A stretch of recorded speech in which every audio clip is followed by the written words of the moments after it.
Hello, everyone, and welcome to this week's edition of the Postgame Overreaction show presented by UGAsports.com. I'm your host, Paul Meharry, joined with me, as always, Jason Butt.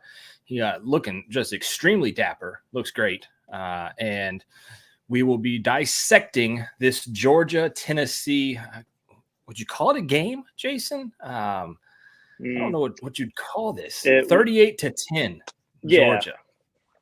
Yeah, thank you for the compliment. I'm obviously dressed up in a car at the moment. I'm about to go into trying to double duty here. I want to shout out our friends Maggie and Josh. They're getting engaged or just got engaged, so we're celebrating them tonight. But yeah. Anyway, you look great. Back to our to the point here. Thank you, sir. But I'm in a car, so it's weird. Anyway, yeah, man.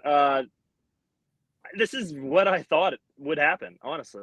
I just didn't see a scenario come. What looks to be the case, people saw that sharp bettors were leaning on Tennessee. No, look, Tennessee had nothing to play for, and Georgia had everything to continue to play for, to stay unbeaten, to make sure that they can get in the college football playoff. And that's they further strengthen the case. And I think what's really important by getting a win of this magnitude, 38-10, just stomping them the moment after the first drive went for the touchdown. I think what's tremendous is that this if they beat Georgia Tech next week, they have a legitimate statement to the committee that they should get in no matter what happens against Alabama in the SEC championship. Ooh, we will get to that as well. Before, and this is my fault. I threw it to you, Jason. I didn't do my shout out here. I normally do. We want to know where you're watching us from. Go ahead and put it in the comments. Last week's show was absolutely crazy. I think I shouted out over 100 cities. 3 or 4 of them were fake, but that's okay. We'd love to know where you're watching us from. Put it in the comments. Also, if you're a first-time watcher or a long-time watcher, you've never done it before, the link is in the description. You can join the show. You click that link. It'll bring you backstage. I see James right there. We're just waiting to bring him in just a minute. But guys, you can come on the show, voice your opinions. This is the Overreaction show. And last week, we actually overreacted in a very positive way. And I feel like, I'm not going to speak for everybody, but I feel like this game also, we're going to be overreacting in a positive way and almost looking forward, if you will. I know Kirby doesn't like to do that, but Kirby doesn't control this show, so we can look forward and see what's up on the schedule next. So like I said, guys, go ahead, let us know where you're watching from. And if you could, it helps us out a ton. Hit that like button, share it with some of your friends, and let's have a good time tonight. We're here for, 2 hours. Jason, you're going to be out in just a few, but I'll be here for 2 hours. So we've got Justin Farmer here. We've got 60 Ticket Recorder. Chip Crook is in Eustis, Florida. We've already got our first fake city, Jason, whatever that is. Greenville, South Carolina for Hugh. JB Fulton on the way back from Knoxville, already in the car. It seemed like a lot of those fans were already in the cars too, pretty early, Jason. Yeah. They had such high hope. Funny. You know what's so funny is that they lost their mind on the 75-yard touchdown. I'm sitting there thinking they have no idea what's coming. This has been Georgia for the last 5 weeks for much of the 5 weeks in a row. They are very much an adjustment type team on defense, where for whatever reason they give up an early score and they just adjust from there. It was a bad run fit, as Kirby said during his quick halftime interview. Smile Munden and Tyke Smith were not in good positions on the run. Next thing you know, nothing really much the rest of the game. They hit some plays here and there, but nothing of consequence. Georgia gets 24 in a row, and from there you're just like, okay, well, this is Georgia at its best. They're peaking at the right time. They weren't the dominant team early in the year. All of a sudden, they're looking like that team. All of a sudden, Alabama's also looking like that team. I want to just keep harping on that because I think that could be a game for the ages coming up in 2 weeks. We've got Andy Stowe in here. He said they wanted to end our streak, just not good enough. Mr. Sampson, as always, watching from Columbus, Georgia. Goat Dog's down there with you too, Columbus, Georgia. Thomasville, Georgia for Gary. What's up, Gary? We'll talk to you later on the show like we always do, I hope. Susie's over in Swainsboro. Holly, what about Statesboro? What's going on? Ackworth, watch out for Eddie there, hungry dogs. He's probably lurking somewhere. Watch your backyard. Philip Hudson, Columbus, Georgia showing out today. Crandall, Georgia. I'm going to go fake city here, Jason. You ever heard of Crandall, Georgia? Why is everything a fake city to you? If I haven't heard of it, it's fake. Crandall, Georgia. You heard of it? Have you heard of it? No, I have not. All right, fake city. All right, second one of the night. Thanks, sweet Georgia Peach. Oklahoma, that's not a fake city. That's a state. Thanks, Bass Anderson. Brett Weimer, the man, the myth, the legends. St. Mary's, Georgia. The Grange, Georgia for Mark. Auburn, Alabama. Ooh, speaking of Auburn, what's the score to that one? Let's somebody give me an update on that. I'm telling you, man, I had a feeling about New Mexico State. It's crazy. I know I obviously didn't tell anybody this, but I've bet on them 3 times this year. Like, whoa, you are 3 what times. we call a degenerate, my friend. Keith Elliott. I am 3-0 on New Mexico State. I want to put that out there. Moses Lake, Washington. That's a decent team. Yeah. Moses Lake, Washington. Eddie from Ackworth, Russia. He says, "All right, Eddie. Jeez." Kathleen, Georgia. Lance Roberts.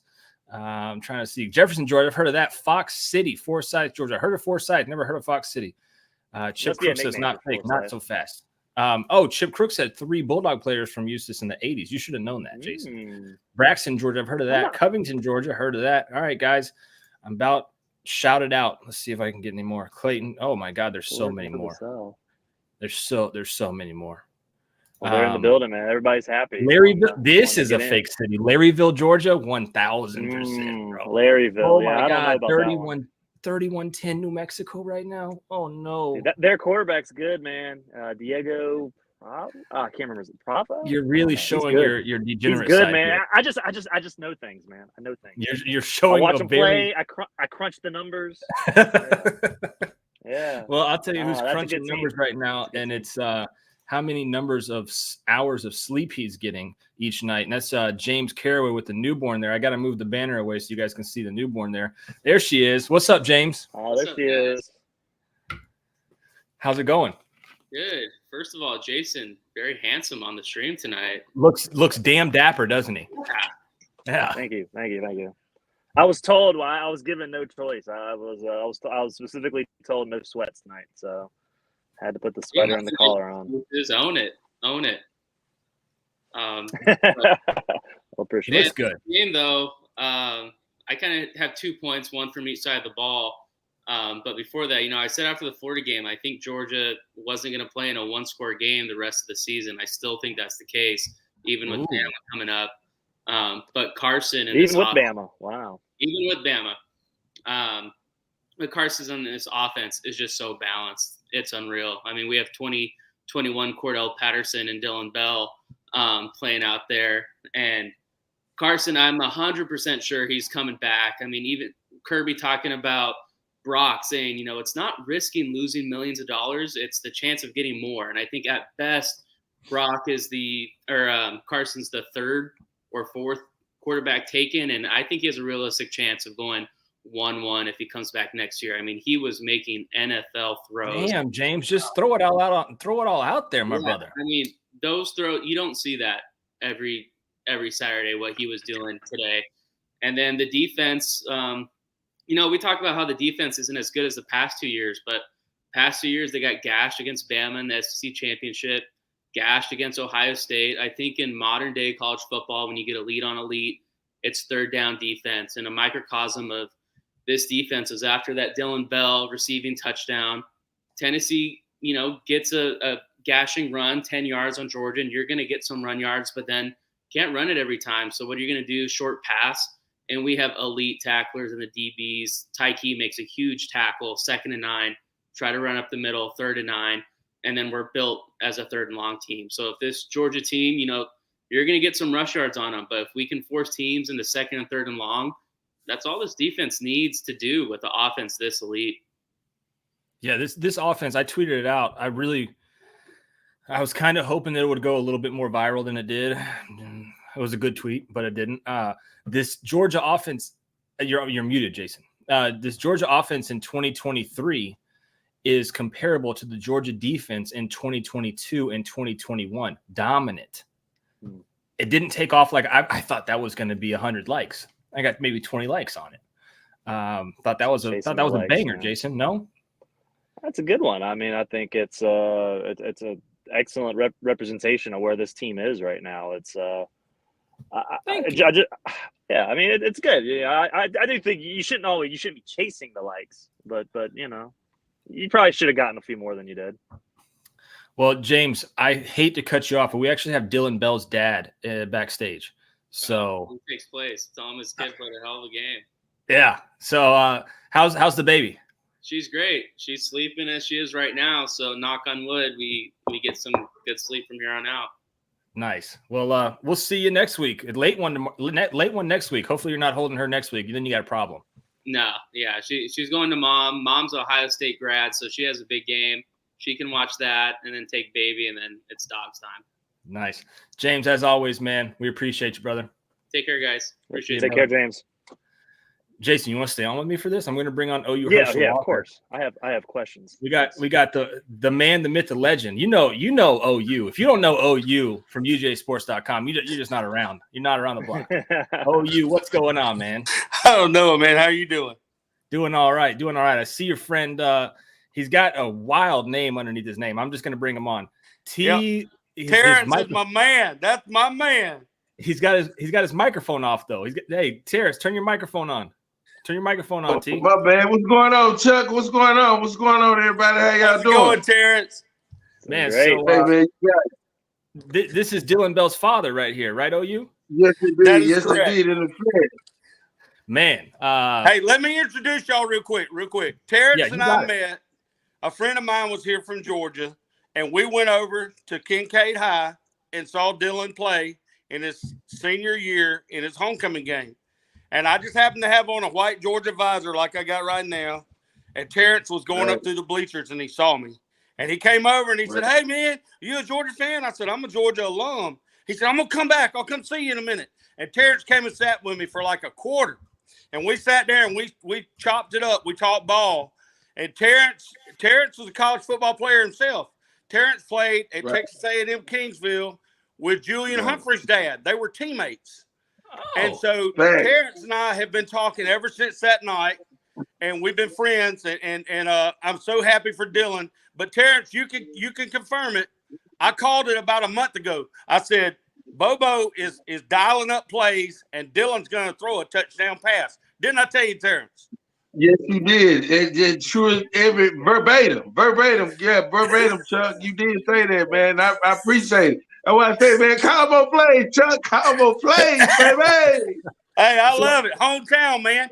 And, hey, when you come to the stadium, the national championship game is here at NRG Stadium this year.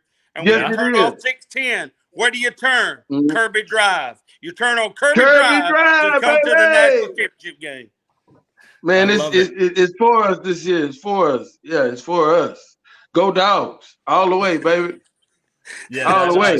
Hey, so I got a question. I got a question about you saying Dylan's going to throw the touchdown. That first play, the first run, it felt like that was a setup play. After his first carry, did you think something might be coming after that? There's no doubt. There was no doubt. Well, you know what? The funny thing about it was that I had text Chuck, man. And Chuck was, he said, "Hey, man, it's coming. Dylan gonna do something real big." And I beat dog. Man, you don't even understand the excitement. Man, I called Coach Chuck immediately and told him, "Man, call another play, Coach. Call another play, Coach." Hey, so call another play, Chuck. Yes, sir. Mr. Bell, so did you obviously you talked to Dylan throughout the week. Did he have any indication that this might be a thing? Like, do y'all talk ball like that? Now that it's passed, right? Yeah, we do.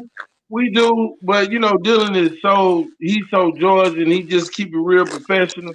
And he just say, "Hey, I'm getting my opportunity, and I'm doing my best, and I'm going hard at practice." He just keep it like that. Every week he don't get discouraged. He just keep it as a real team player should, and it's no problem. As far as he goes, as far as working out and all that good stuff, he just keep it professional. Any day he knows it's an opportunity for him, and he stay ready. Ain't got to get ready. Yes, sir. Go down. So you're gonna hold the trade secret from us that he knew his number. Oh might be yeah. Well, no, Okay. we gonna keep it the Georgia way. That's all. Yeah. Don't think we just gonna keep it the Georgia way. So he's Hey, one other thing, Paul. I want to say this, and Terrence hadn't said anything, but I know Terrence is very proud. Last week he was at Mississippi State, and Dylan's grandfather, Terrence's dad, was one of the first 2 black players at Mississippi State and was inducted into their Hall of Fame last week. That's awesome. Yes, sir. That's right. Awesome. Thank you, Chuck. Thank you, Chuck. Thank you, Chuck, for that. Robert Bell. That's real talk. That's right. That's awesome. Thank you, Robert Bell. So Dylan, with Ladd being sidelined, does Dylan kind of look at what Ladd's been able to do at Georgia and he's like, all right, Ladd's going to the league now. That's my spot. And today, Ladd couldn't play that much. Dylan stepped up in a huge way. Like his time's coming, right? Well, I'm gonna say this. I can't speak for him, but I'm gonna say that he puts in the work to be ready for whatever. He's not selfish. He just puts in the work to stay ready. Ain't got to get ready. He's not saying if you got to throw the ball to me this amount of times, or he just trains as he should. If his opportunity comes, he'll be able to compete and then get the job done. You got anything, Jason? I know you, Jason. Jason's our big time reporter here. He asks all the hard hitting questions. I just talk for fun. I don't know. I don't know about that, but I do want to ask. I think early in the preseason, you had a lot of fans comparing Dylan to Debo Samuel. A lot of it has to do with the running back background. Does Dylan look up to Debo? Is that somebody he kind of models his game after? I'm going to just say this. I can't speak for my son, but he is aware of Debo, and he really appreciates his game. I love it. I love what man. I love it. You're speaking like a politician right now. You're not going to give too much away. You're just riding high right now. What was that emotion? You said you had some emotion when he threw that pass, right? What was that? What was going on in the belt house? I've seen him do it since he was at the Cobras, when he went to middle school, high school, and it really was a pleasure to see him do it on the college level as well. So, it wasn't a surprise to me. I was just happy that they called it. Like I said, Chuck told me that it was going to come, but I was just like, all right, coach, God dog it, coach, man, I love you, Chuck Ward. Man, I love you, man. You don't even understand. I wanted to give my flowers to that coach over there, man, because he called it. He said he gonna get one. And he got dog and he did. Go Dogs! That's all I can say, baby. Go Dogs! But before, man, you've got the chat hype right now. They're loving you. Most definitely. They're loving you. Is this the most receiving yards for Dylan? 90 in his career? This year, I can't say. I have to go back and check. I would like to say yes. Looking forward to more, but I would like to say yes for now. Yeah, I would like to say yeah. Let's see, receiving yards. Yeah, it is. It's his most. Okay, great. Super. What was it like seeing your son getting interviewed on CBS at the end of the game too? That's kind of wild. Well, I like to say it's welcoming to see your son. First of all, be able to play at a high level and on the number 1 ranked team and under the Georgia understanding of ball play. In and out every week, what they go through that we don't see that he's able to do and be able to still go out there and play without being over, like, he doesn't, he just plays his game. He doesn't get out the way. He doesn't, if I get the ball, I don't get the ball, he's still gonna go out there and give 110%. So I enjoy that part of it. And when he gets the rewards of his hard work during the week to the game, it's all just, it's just a happy thing to see a father see his son be able to accomplish that. So I'm all ecstatic. I'm just like you would be if your son was in my son's position. Absolutely. Ecstatic, friends calling, family calling, can't answer the phone. But if you got somebody like Chuck Ward on your team, you gonna answer that phone. No matter where you at. I love you, Chuck. You don't even understand, baby. Boy, look here, man. Go Dogs! That's all I can say. Go Dogs, man. One last question I'll let you get back to, because I know your phone's probably blowing up. You got to talk to Dylan and all that.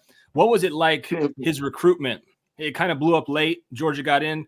I mean, he's a guy that was we thought, hey, you could put him anywhere. Like Jason said, a Debo type cat that you could throw a running back, wide receiver. We've seen him play. Hell, we saw him play quarterback tonight and throw for a touchdown pass. The guy can do it all. I was waiting on him to go and be a defensive back out there for a couple plays. He probably could do that too. What was it like, his recruitment? Yeah, as far as the recruitment, it was crazy. I think he had like 33 D1 offers. So the recruitment was it was crazy. It was bananas, But at the high school he attended, Kincaid, they prepared him to go to any school in the nation as far as getting his grades together. He was going to be a scholar first, and then he decided to go which place best benefited him and his skill set. So, him and Coach Smart were able to talk. Coach Smart came to Houston, and it was a done deal. So, like I said, my son has been very mature in that process, and the process of him still playing. It's just been, so far it's all up. It's all a great thing. Well, I can tell you that the chat is going crazy. We've got one from Primetime Dog here. He says, Mr. Bell, I saw a YouTube video on Dylan when he was deciding his pick for college. I was elated to see he chose my school. He's a great person, and you and Miss Bell raised a great son. I mean, if I put up every comment here, man, they're all saying the same thing. And great game from your son. And I think this is kind of the breakout game. Chuck's been hyping him up for a while. Like, we've known OU. I don't know him by Chuck, but I know OU Herschel Walker. He's on UGAsports.com. I mean, exactly. Let me just say this. For me to walk into a total stranger, just recognizing the G alumni on the hat that he had on that day, it's been the best say hello, hey, how you doing? I'll be right back that I've made in a long, long time. And I made a lot of great decisions. But that day when we were at that game, man, that was one of the best hellos, I'll be right back, that I ever made. Chuck, I really appreciate you for that. Terrence, and we're gonna watch the SEC game together, baby. We're gonna watch. Chuck, you hear me? You gonna come see me for the SEC championship. Come see me, Chuck. We're gonna sit it together in Houston. We sitting in NRG together in Houston. Yes, that's right. For the championship, we're going to be there. We're going to do that, Chuck. That's a fact. We're turning on Kirby Drive, and we're going to do it right there in Houston. Yes, sir. Yes, sir. Go Dogs. Go Dogs, baby.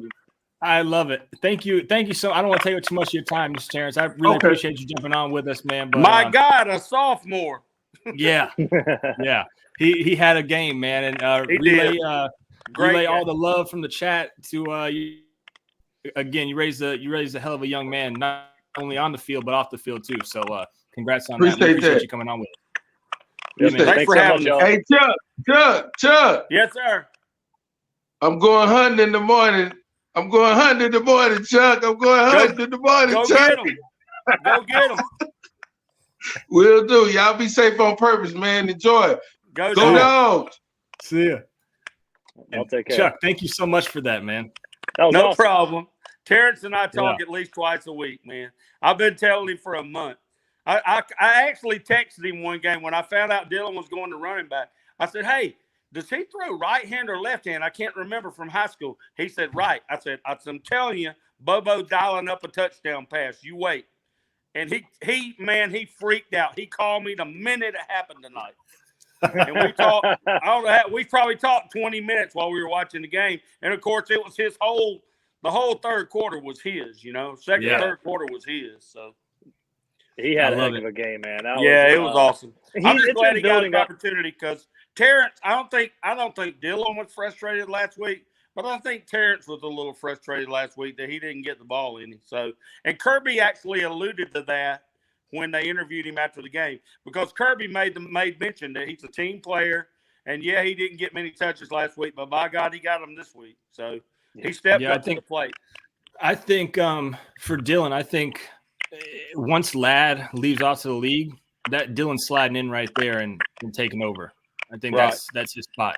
And we just got to see a glimpse of it tonight. And, man, it's going to be pretty special watching him the next couple of years too. Hey, guys, couple of little teasers for you. I've been up and seen Justin Williams and Joseph Jonah Ajanye twice, and they love Georgia. They're going to be great players for Georgia. They're awesome. That's good. There's some boys. It's obvious that they are top 100 players in the country, and it's obvious that they're top 10 players in Texas. They are incredible players.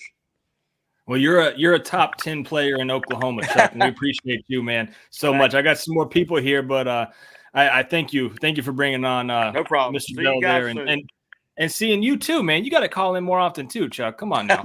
I text you all the time. I send messages every week. Yeah, we'll see you, OU. All right, buddy. See y'all. Yes, Take sir. care. Oh, man. Awesome stuff, man. We got a super chat. I got to go back to it. The one and only Mr. Sampson says, game ball for Bell. Podcast to big props to Big Pop Bell. So, yeah, he bought a whole game ball for Bell. I love it. Yeah. I love it. $4.99 little super sticker there from Jordan. We appreciate you. Sorry I didn't get to all your questions over here, guys, but, having the player of the game's dad on with us kind of engulfed me there. But hopefully you guys enjoyed that. Mr. Terrence Bell there raised a hell of a son, and his son went off today. Like I said, a glimpse of what to come. Jason, I know you got to run, my friend, so I will let you roll out. You look dapper, though. I just want to say that one more time. You look great. That means the world to me, coming from you, Paul. And you just have a good rest of your night, sir. All right, y'all take care. See you, man. I'm going to bring on, not a big screen. I'm going to bring on Eddie, and I'm going to bring on Brock Bowers, his dad here. Eddie, we'll get to you in a second. This isn't actually Brock Bowers' dad. This is just John. What's up? Darn it. You had me all jacked up there. That would have been cool. Oh, this is just John. John, it was nice to hear from Dylan's dad. I was just messing around last week. Yeah, no, sorry, I had to jump you. I saw him come in, and I was like, I'm pretty sure. And then I saw OU Herschel Walker jump in, and I was like, that's definitely Dylan's dad because they're best friends. And I was like, I got to get him on here. So no doubt. It was awesome. That's awesome, man. So Eddie, we can start with you first, and then we'll work down to John. Thoughts on this 38-10? I said, can we call it a game? I don't know if you can. Semi-practice that was held up in Knoxville today. Let me just start by saying, Paul, I love this team. I just freaking loved – this may be my favorite of the three so far. Just watching this team progress each week and grow up and just – I mean, they just went out and laid the wood. You know, Tennessee celebrated for, 30 seconds there at the beginning of the game. They had their little fun. Wasn't that cute? And it happened, and I was like, this is just what we do. And then we just dominated them. I mean, it was just like – you're right. It was like a scrimmage, Paul. And – What I love about this team, Tate Ratledge is down. You got Ladd McConkey does not look like himself for whatever reason. Brock Bowers was kind of hurt during the game, right? Dylan Bell steps up, and you just had his dad on. And by the way, Mr. Bell, thank you so much for coming on. We, as Georgia fans and alum, are just as proud of your son as you are. I know it's different being a dad, but my goodness, what a damn good dog. Everybody's talking about the throw he made. Great play call. By the way, Bobo sucks, right? He doesn't know how to play call. I thought the play of the game was the catch he made on the sideline on that third down throw that he made over that guy and kept his feet in bounds. That was the play of the game. That was unbelievable. Yeah, it was a hell of a catch. Gosh. He really showed out tonight, and that's what this team does. Jamon Dumas-Johnson goes down. C.J. Allen steps up. He's a superstar. Ladd McConkey's not healthy tonight. Dylan Bell, here you go. Take over the game. My goodness. I just can't say enough about – and one more thing, and I'll let you go. Carson Beck. My God, is he good. I'm sorry, guys. I'm going to say it right now. He's better than Stetson Bennett. He is an animal when that pocket is clean. He's awesome. I love the overreactions tonight in the positive. It's one way or the other, John. And Eddie's on the positive train. Where are you at? You're normally.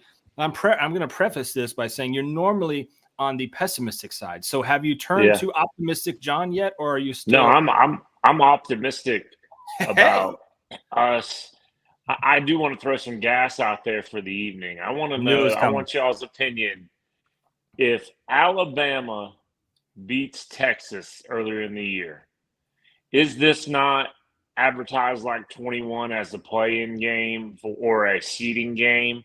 I mean, you may deny it after it's all said and done.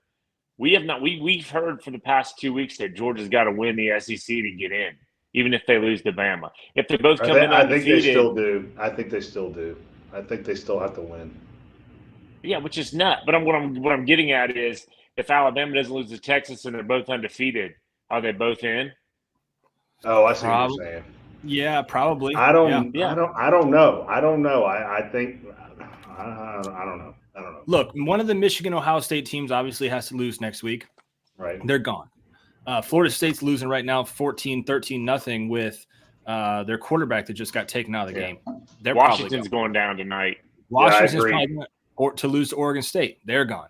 So Texas got a tough game too. What has happened though this has now gone from. I looked at the playoff rankings Tuesday when they came out, and I was like, man, I'm kind of with Eddie. You got to win the SEC championship game. There's too many teams right now. There's just too many. But like it always does every year, it works itself out. It massages itself out in this week and next week. And we'll come down to probably, I would say, 5 teams with Georgia playing Alabama. And then that's when the decision has to be made. You have to play a close game. But I still think, look, this defense – first drive, might as well just let them. You just kick the ball off to the 10-yard line, not put anybody out there, let them go score the touchdown, and then start playing the game. Yeah, really. That's what they like to do. After that, though, this defense locks up for the most part. Mm-hmm. They have their flaws, but they're not terrible flaws. Dalen Everett would start at any other SEC school right now. He looked good tonight. I thought he made some good plays. But if that's your worst guy on defense, then you're doing all right. Now you have some edge containment issues with the run, but again, we're kind of splitting hairs here on this team. This offense, though, I don't think we've seen an offense like this. When was the last time we saw an offense like this, John, at Georgia? No, and this was the offense that we begged for when Nick Saban kind of made the change. What was that, about 5 or 6 years ago, when he was winning with defense and game managers, and then he made the swwitch. I guess after he bitched about it. Remember? Yeah. Right. Yeah. I just think it'll be a damn shame you lose a close game in the SEC championship and you don't get in. But that's me being the pessimist. But I'll say this: they look. I think they can beat Alabama. I do. And I think they may be a 7 to 8 point favorite, but it may dwindle down depending on what Auburn does. Would Auburn look terrible against what Auburn and Alabama do next week? But I don't think Alabama. I think Georgia beats Alabama. Did Auburn officially lose that game? They did 41-20 or no 31. They lost to New Mexico. They lost. Oh my gosh. Mm-hmm. Let's see. I'm pulling it up right now. SEC. Where is it? 31. Oh my God. 31-10 to New Mexico State. Yeah. Ooh. Yeah, that's tough. That's gonna be tough to get up and play Alabama next week for those Auburn Tigers. So we might not see what we think is the real deal there. But John, any final words here? I've got some other folks waiting. I think it's a great year. You got 2 more to get in, and I think Georgia Tech's going to be a decent game for a little bit. But again, I don't think Tech's going to be able to stop them. Yeah. Tech may be able to score. I don't know. I haven't really watched them too much this year, but it's always good. I hate that it's at night. I don't know why they've switched it. You don't want a little night game in Atlanta? No, we need as much rest as we can get. Nah. No, I do. I do like You him, do, and I not do. the team. Yeah. No, but I'll say this too, that that dang 33, man. We've seen a lot of good ones starting the last 5 or 6 years with Roquan, Nakobe Dean, Nolan Smith. That dude, when it's all said and done. I mean, it's hard for me. Again, 27 in a row, 28 games in a row win, but that's a bad man to be a freshman. He's a dude. Yeah. So, Yeah. appreciate you guys. You line up the linebackers that Glenn Schumann and Kirby's had: Roquan, Nakobe, Quay, Natrez Patrick. Even this guy is going to be up there like top tier. Take route. A lot of them. And the thing about it is, like, and I thought Mark Richt, and this point's been belabored so much the past 6 years, but Greg McGarity caught a lot of hell for doing what he did back, this time 7 years ago, 8 years ago. But my God, what a change, and unbelievable. Those of us that lived through the 90s and the early 2000s, and then going to Knoxville and never know what was going to happen week to week in big games, and he's unbelievable. He is unbelievable. And if we win a third one, back up the Brinks truck, get the statue ready, and whatever it is, because my God, the guy. Lock him down to a lifetime deal. Yeah. Yeah. Appreciate you guys. All right, brother. We'll see you next week. Sean. Eddie, I don't know. I see you, Andy. But there's another guy. Do you want to be here for this? You can drop me off if you need to. It's up to you. I'm happy to stay. Whatever you need, Paul. I'm here for you, brother. Oh, yeah. Where's the sign? Oh, Where's boy. the costume?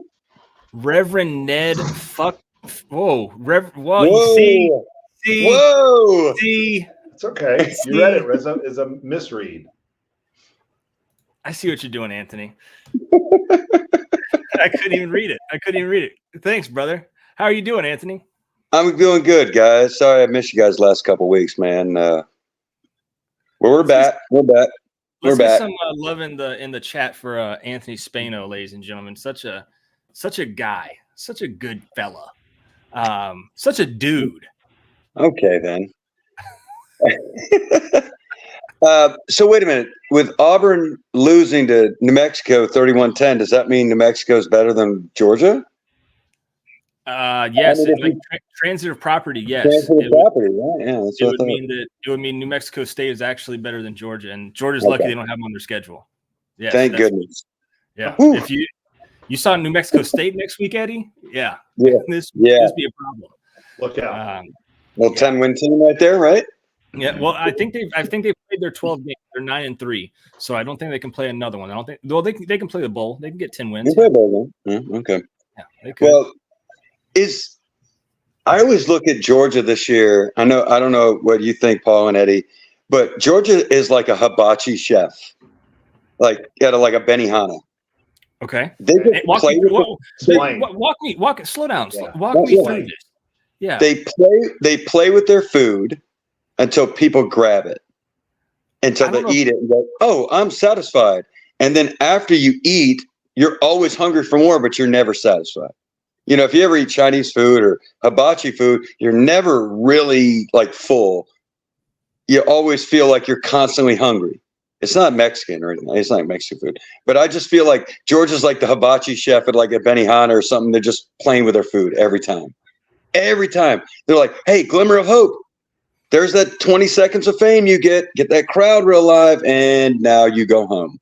So what you're saying is they like to do like the little onion stacked on top of the onion volcano. They like to do that at the beginning and kind of run that across. Choo choo, And then after that, it's I can see it, Eddie. Can you see it? I mean, I can see it.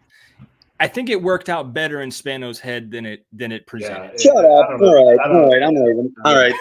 Everybody hit like and subscribe. I'm out of here. No, I'm kidding. I think it worked out a little bit better in the brain. I just feel that it doesn't really matter. And like Eddie said, Carson Beck and this team I'll say 100%. I'll agree with Eddie.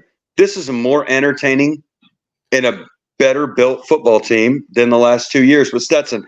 And I'm not putting shade on Stetson at all. 100%. Carson Beck went from this year in a Mike Bobo offense. Remember, we're supposed to fire Mike Bobo too, by the way, because nobody wanted him to be back. In the season, he was supposed to be gone, and Yeah. luckily, I think there's something wrong with the checks or something like that. They couldn't work out a buyout deal, so they had to keep him. Yeah. You know, it's unfortunate. But between those two guys and the amount of talent we have, and God bless Dylan Bell's father for raising a wonderful man that understands that when he got to Georgia, Kirby put everybody's ass in check and said, look, if you want to do your job the way you think you can, you do the job I tell you to do first. And Dylan bought into it. And that's what all the kids are doing nowadays. It doesn't matter if you get 5 snaps or if you get 25 snaps. You do the job the way you're told to do it or shown to do it, and then you get on the field. And Dylan's bought into that. And that kid, 100% kudos to that guy, man. He is a class act. But Carson Beck, I actually think I couldn't catch a pass looking at my television trying to catch some of the balls Carson Beck throws, the way that guy throws the ball. It is NFL arm. Yeah. That guy is. And now we're going from, well, is Carson Beck the guy to should Carson Beck come back next year? Yeah. And I think Carson Beck should come back next year. I feel like this is weird, Reverend Ned, but I feel like we had this same conversation almost at the exact same time about Stetson Bennett. The first year of Stetson being in there. Yeah. It was like, hey, maybe Stetson can come back. And Stetson ended up winning a national title, and he came back and won another one. So we're doing it's almost the exact same time frame that we did this with Stetson, right, Eddie, a couple of years ago. Yeah. I mean, yeah. And what I love about this team is the past 2 years, I was waiting for the offense to get off the field so we could watch the defense because they were so dominant. It's completely flipped this year. I mean, I can't wait to watch the offense, and it's incredible. And by the way, the defense is no slouch. I mean, they're really, really good, right? Yeah. But just to get this offense back on the field, they're a freaking machine right now. I mean, some of those drives were absolutely surgical. And you're right. The throws that he's making, Reverend Ned, are bullets. And he made one throw to 19. I don't know how the hell he caught it, but he turned around and that ball, like the announcer said, he must have heard it. I mean, he turned around and it was right there and he grabbed it. I mean, those guys are just so in sync right now. It's ridiculous. And the biggest thing of all of this, guys, let's not forget, is that offensive line. Yeah. They are protecting him like nobody's business. Yep. We will hopefully get some news. Roddy will be joining us here in a minute. Maybe he'll have some news on Tate Ratledge. You know, he was on the sideline. I saw him come out onto the sideline. Yeah. I did see him come out to the sidelines. So that's always you know, he wasn't. But I walked off I went back in the basketball game with a torn ACL. So I'm not saying that's what happened, but you just don't know. You just don't know. Yeah. And to echo the point real quick on Dylan Bell, Reverend Ned, the game against Missouri and the game against Ole Miss, he touched the ball twice. Those were in 2 kickoff returns. Yeah. He did not have a rush or a reception against those 2 teams. Then he comes out and you know, just throws on a clinic against Tennessee. His biggest game of the year was 3 for 32 against UTM, the first game of the year. Now let me ask you real quick: is it because Ladd plays the same position?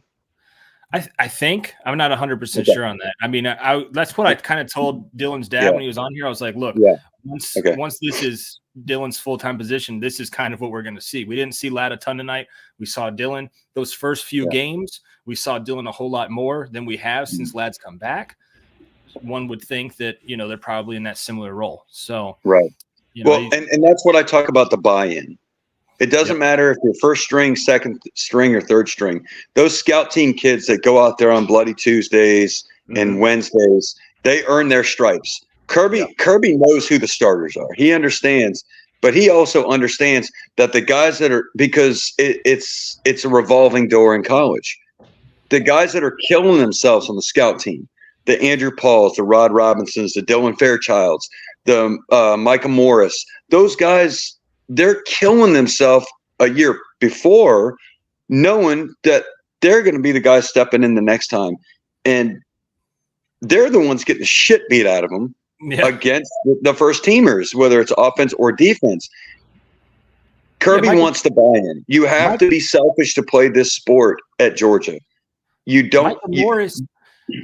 Micah Morris and Dylan Fairchild have had to go up against Jalen Carter and Jordan Davis. Yeah. You know, you're telling me they can't guard whoever's in front of them. Now. I mean, this is the best comment of the night, though, from Antoine Sampson. He says if Brock didn't put his hands up, Face Max would have caught it 1,000%. Wow. He knows the catch I'm talking about. Yeah, that's incredible. Oh yeah. Incredible. Oh yeah. Yeah. But I'm going to get out of here because I know Roddy's coming in and you guys. But we do have to clean up the show a little bit. You've been on way too long this time. Oh shit! I haven't been on that long. You guys have a great night. All right. Thank you, Reverend. Yeah, Reverend. Go bless someone else. I will. See you, brother. I love him, man. I love him. I love him. Look at this guy. This guy, I like this guy. I don't know if I love him as much as Spano, but I like him. How's it going, Roddy? Oh, you're letting me on? Thank you. You do have access. I'm not the Reverend, but I appreciate it. You do have access to put yourself on. I thought you were working. I thought you were doing something. I'm not going to just bring you on. Well, actually, I was just tweeting out the fact that remember before the season started, everyone was like, "Well, the real test is going to be, Knoxville." That's what I said. Everyone said, looking at the season, you're like, "Oh, it's an easy schedule. It's easy." Georgia just ran a slate of 3 ranked teams and kind of whooped all their asses. So that we talked about the November gauntlet and how bad it was going to be because they were through the easy part, but people were still circling that Tennessee game until last week when they got their heads kicked in by Missouri, but. They had a 14-game winning streak, home winning streak dating back to the last time Georgia beat their ass, and now that Georgia bookends. Hey, we beat you before. You can, in other words, you can have the 14-game home winning streak until you have to play Georgia every other year. So you can win all the games in between, but Georgia's got you. And everyone said, "Well, Georgia doesn't play anybody. Wait till they have a real road game." And they went to Auburn, and they struggled. And as a lot of people were saying, well, and Vandy doesn't count as a real road game because it's a construction site, and it's 90% Georgia fans up there anyway. So it's not, in other words, it's not a real road environment. But going into Neyland Stadium, a wounded animal who's cornered, who got humiliated last week, they're going to give you their best shot. And we saw it in the first play. But Georgia's now won 14 road games in a row. And Kirby always talks about, it's really hard to win on the road, especially when they struggled at Auburn, struggled elsewhere. And people are like, what? What do you mean it's hard? It is hard. No one does that. And as much as you can talk about Georgia's 27 game regular season win streak and 28 games winning streak, with non-regular season, the fact that you've got 14 road wins, and I mean, they're 24-0 in the SEC. The only team to ever have done it since they split the East and West. Luckily, you're doing it in the East, but the only team that's ever done, gone 3 years in a row without an SEC loss. That's just, 8-0, 8-0, 8-0. You're going to be the first team in forever to go. I don't know who's gone regular season undefeated in 3 years in a row. That's mind-boggling. But to me, that 14 games in a row on the road win streak is nuts because you're not playing Little Sisters of the Poor on the road. You don't go and play, the West Texas State on the road. You play real teams on the road. You travel to their house and they give you their best shot. And Georgia went up there and did not play their best game. This wasn't Georgia's best game. You lost some starters and you had some drop passes, but Carson killed it. And you had other guys step up. In other words, it wasn't as smooth as last week, but you still kicked them, kicked their heads in, and you win by 4 touchdowns without your best game, and just leaned on them in the second half. So shout out to everybody involved in that great game plan, offensively and defensively, great execution. And again, I don't think they had their best stuff, but their next best stuff is worth a 28-point win on the road. And I'm like, damn. I can't get over it. But by the way, that FSU quarterback has a broken leg. Yeah. Oh, gosh. Does he really? Yeah, somebody sent me the clip. I haven't been able to watch it yet, but they I said haven't seen it, but they said it's Chubb-like. I got an insider telling me that who's been dead on about a lot of this stuff. They said it's Chubb-like. Are they losing? Yeah, they're losing right now. Wow. Jordan says, "All hell, Day E in the house." Then he corrected himself and said, "Dane, it's because of beer." Dane, what's going on, friend? Is this the New Mexico State fan page channel? I think, yeah, it is for the most part. See, Roddy, he comes and he goes. He can come and go when he wants to. I didn't kick him. I didn't kick him off. Oh, all right. Okay. All right. Steve Moss. We'll see in a bit. Okay. Wow. Yeah. All right. Well, magician. Yeah. What a nice guy. No. So, yeah, we're a New Mexico State fan base. You missed it. Apparently, Jason Butt has bet on New Mexico State 3 times this year, won all 3 of his bets. So the man was rattling off people on the New Mexico State. And I said, look, Jason, you got to calm down. It sounds a little bit too like a degenerate, but, he wanted to shine. When you win bets, you want to win bets, and you want to talk about it. So Jason had this one from the jump. I did not. I've texted our friends over at the War Report. Haven't gotten too many friendly texts back, but, it is what it is. I say that cheeky coming in here, but just in the context of what Georgia is doing, playing at the heights. Look at what Georgia's biggest rivals are doing. Auburn may have just had the biggest loss in the history of the program. Florida, my God, I don't know what they're doing right now against Missouri, but for what this season has been, and they don't know if Napier's the guy, or they're not recruiting at a high level. And you just start looking around, like South Carolina's had some bad losses, and Georgia just did what it did to Tennessee. This is for what Georgia was before Kirby Smart got there, which was a really good program that would sometimes lose to rivals it probably shouldn't have lost to. It's just mowed through these programs to the point that Tennessee didn't belong in that field with Georgia today. All right. And there aren't many times I can tell you that that's the case. Now, how did that Auburn team that looked that way at the same stadium against New Mexico State play a game that it probably should have beaten Georgia? I have no idea other than college football. Well, Reverend Ned brought up a good point that technically New Mexico State via transfer property could beat Georgia. So, we're getting into some funky waters there, but it could happen. Right now, Missouri's Dane, I know you apologized last week and you laid it all out there, but did Carson Beck? Eddie, you're going to do this? You're going to do this? The man has said sorry. I'm not going to lay into him. I have a question, Paul. I didn't apologize either. I just said I was wrong. Well, that's fair. That's fair. You didn't have to start off like that, Eddie. You came at him too hard right there. You got to ease into this. Okay, go ahead. Restart. Okay, we're gonna like Men in Black. All right, you can start again. Can Carson Beck win the national championship now? And are you a humongous fan of Carson Beck? How about that? I said last week, absolutely, regardless of what happened. I was wrong in what I said. Carson Beck has proved me wrong. And I was saying all that based on the info that I had the first month of the season, and even within the program, the doubts that were happening. All that wrong. He's surpassed everything that anyone could be critical of with him, to the point that I doubt he's at Georgia next year. Because NFL scouts are going to see what's happening right now. I'm I mean, if what's his name, Clayton Tune played in the NFL, I'd never heard of that guy. Yeah. Who's this cat that's playing for Justin Fields with the Bears? I don't know him. No, I wasn't knocking Syracuse.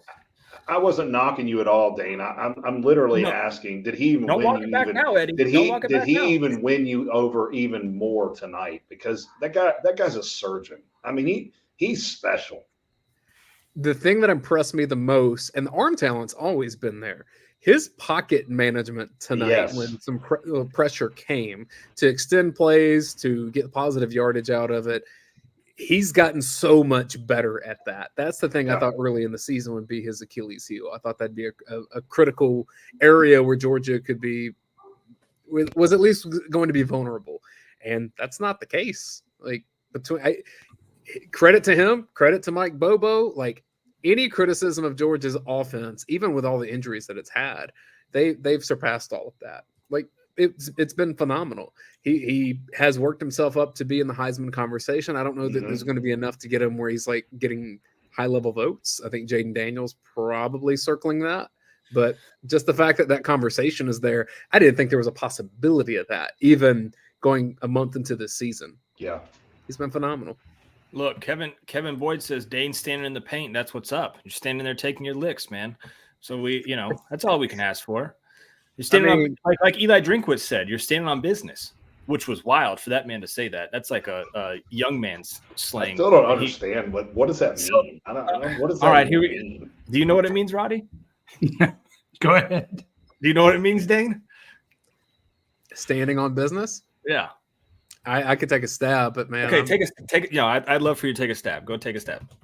I remember a referee for the ACC calling a penalty one time and saying that someone was giving him the business, and so I was going to go down that road. Cap. Do you remember that?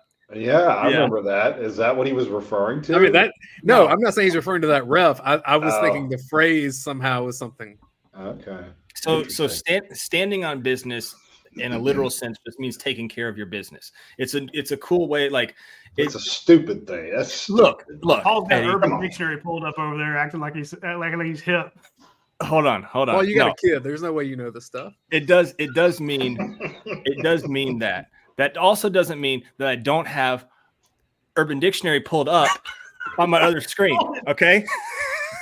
That doesn't mean that I don't have it also pulled up. Okay. But no, it means taking care of business. But like that old song that you guys grew up, Eddie and Rye, like that taking care, like nobody listens to that anymore. So now it's like standing on business. We just wait till it gets to Bachman third overdrive and they get to work in overtime part. So so you know how Urban Dictionary always gives a example. It says to take care of business / obligations, to be about your grind. Example, rent was due and my son was hungry, so I had no choice but to stand on business. That's what it means. But he didn't say business. He said business. Business, yeah. Stand on business. Can we back up and kind of give a high-level view of what Georgia's done offensively, though? Because Stetson Bennett should not have been an NFL quarterback and should not have been a Heisman finalist. He was. Georgia helped him get there. He did a ton himself. I'm not saying that, like, Georgia dragged him there against his will or anything. Carson Beck's a similar story. He's got a rocket for an arm, but, like, even recruiting-wise, he was mostly a 4-star. This was not Dylan Raiola hype 5-star can't miss guy. This was bring him into the program, develop, make this work. And now he's looking at potentially playing in the NFL, going a year early and having some Heisman votes. Like that's what Georgia's done offensively. It pretty much gives me the confidence to say whoever Georgia's quarterback is, that person's going to be a Heisman finalist. It's approaching that stage. Yeah. So we've got Dane. I think Dane's worn that badge, and it's far enough gone right now, Roddy. We don't have to. Do we have to need to beat him up? Hell, I was throwing him under the bus on the Watch Along show. To be fair, we all take our licks when we're wrong. I'm wrong all the time. I was a little concerned about this game before it kicked off. You can ask Dane. I was like, man, it's just the way I said that Tennessee won't play as bad as they did last week, and Georgia won't play as good.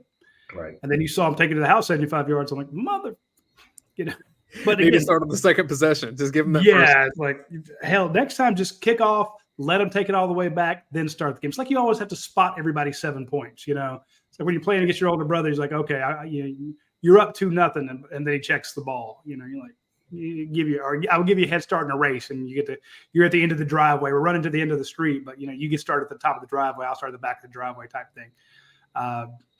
So again, I was just worried that they would do some stuff to kind of get into it, and then Georgia has a few some plays where they weren't quite it. But I think what this game's going to come down to is, of course, Dylan Bell.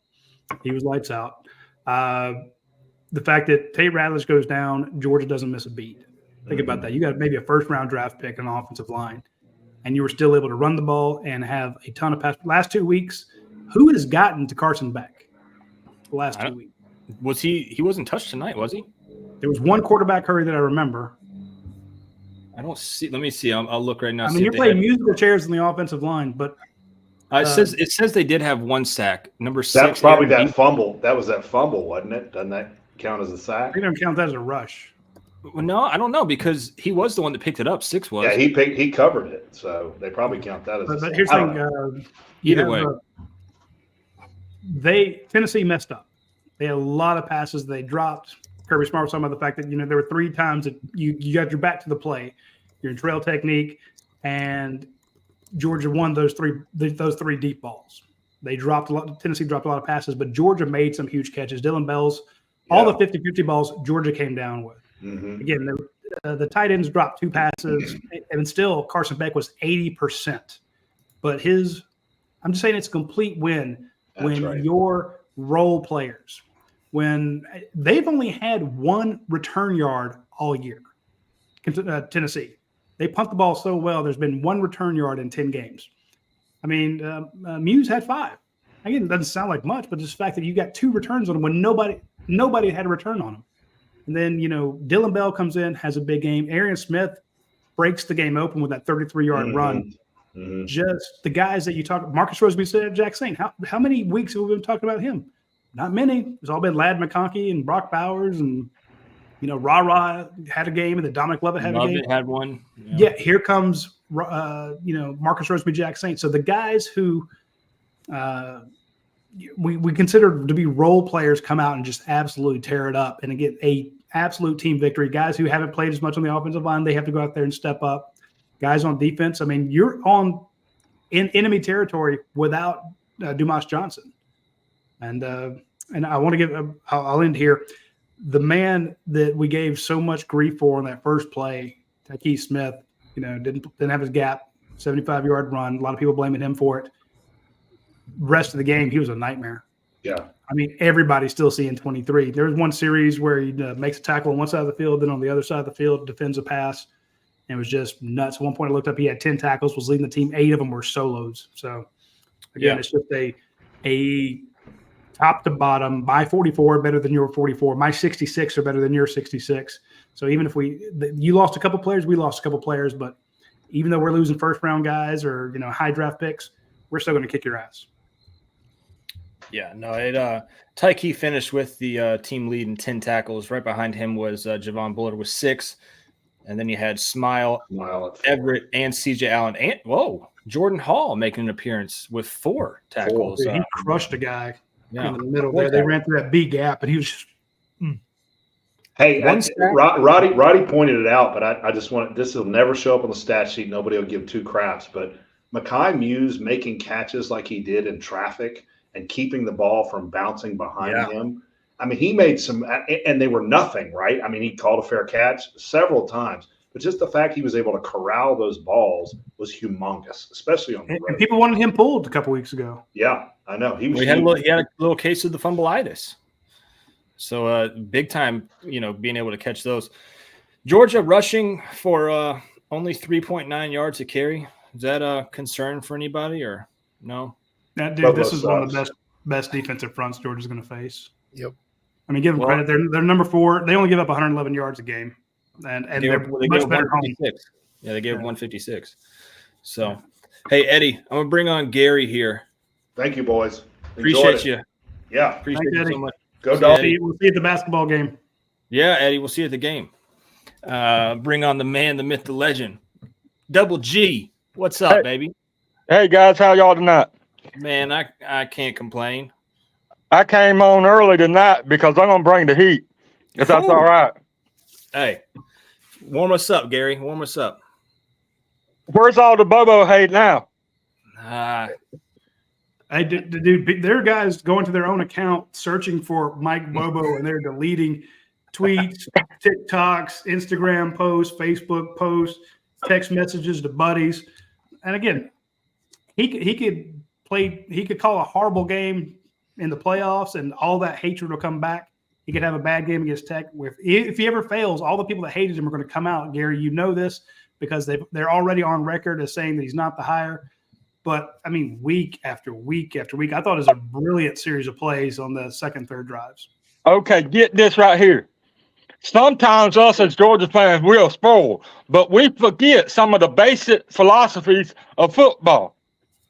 Number one, if people think our offense is what won us the national championships the last 2 years, they're out of their mind. It was our defense.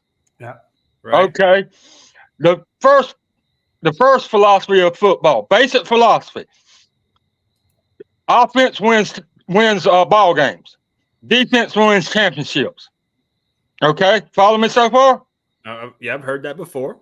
Okay, Then they say, oh, Mike Bobo, he runs the ball too much on offense.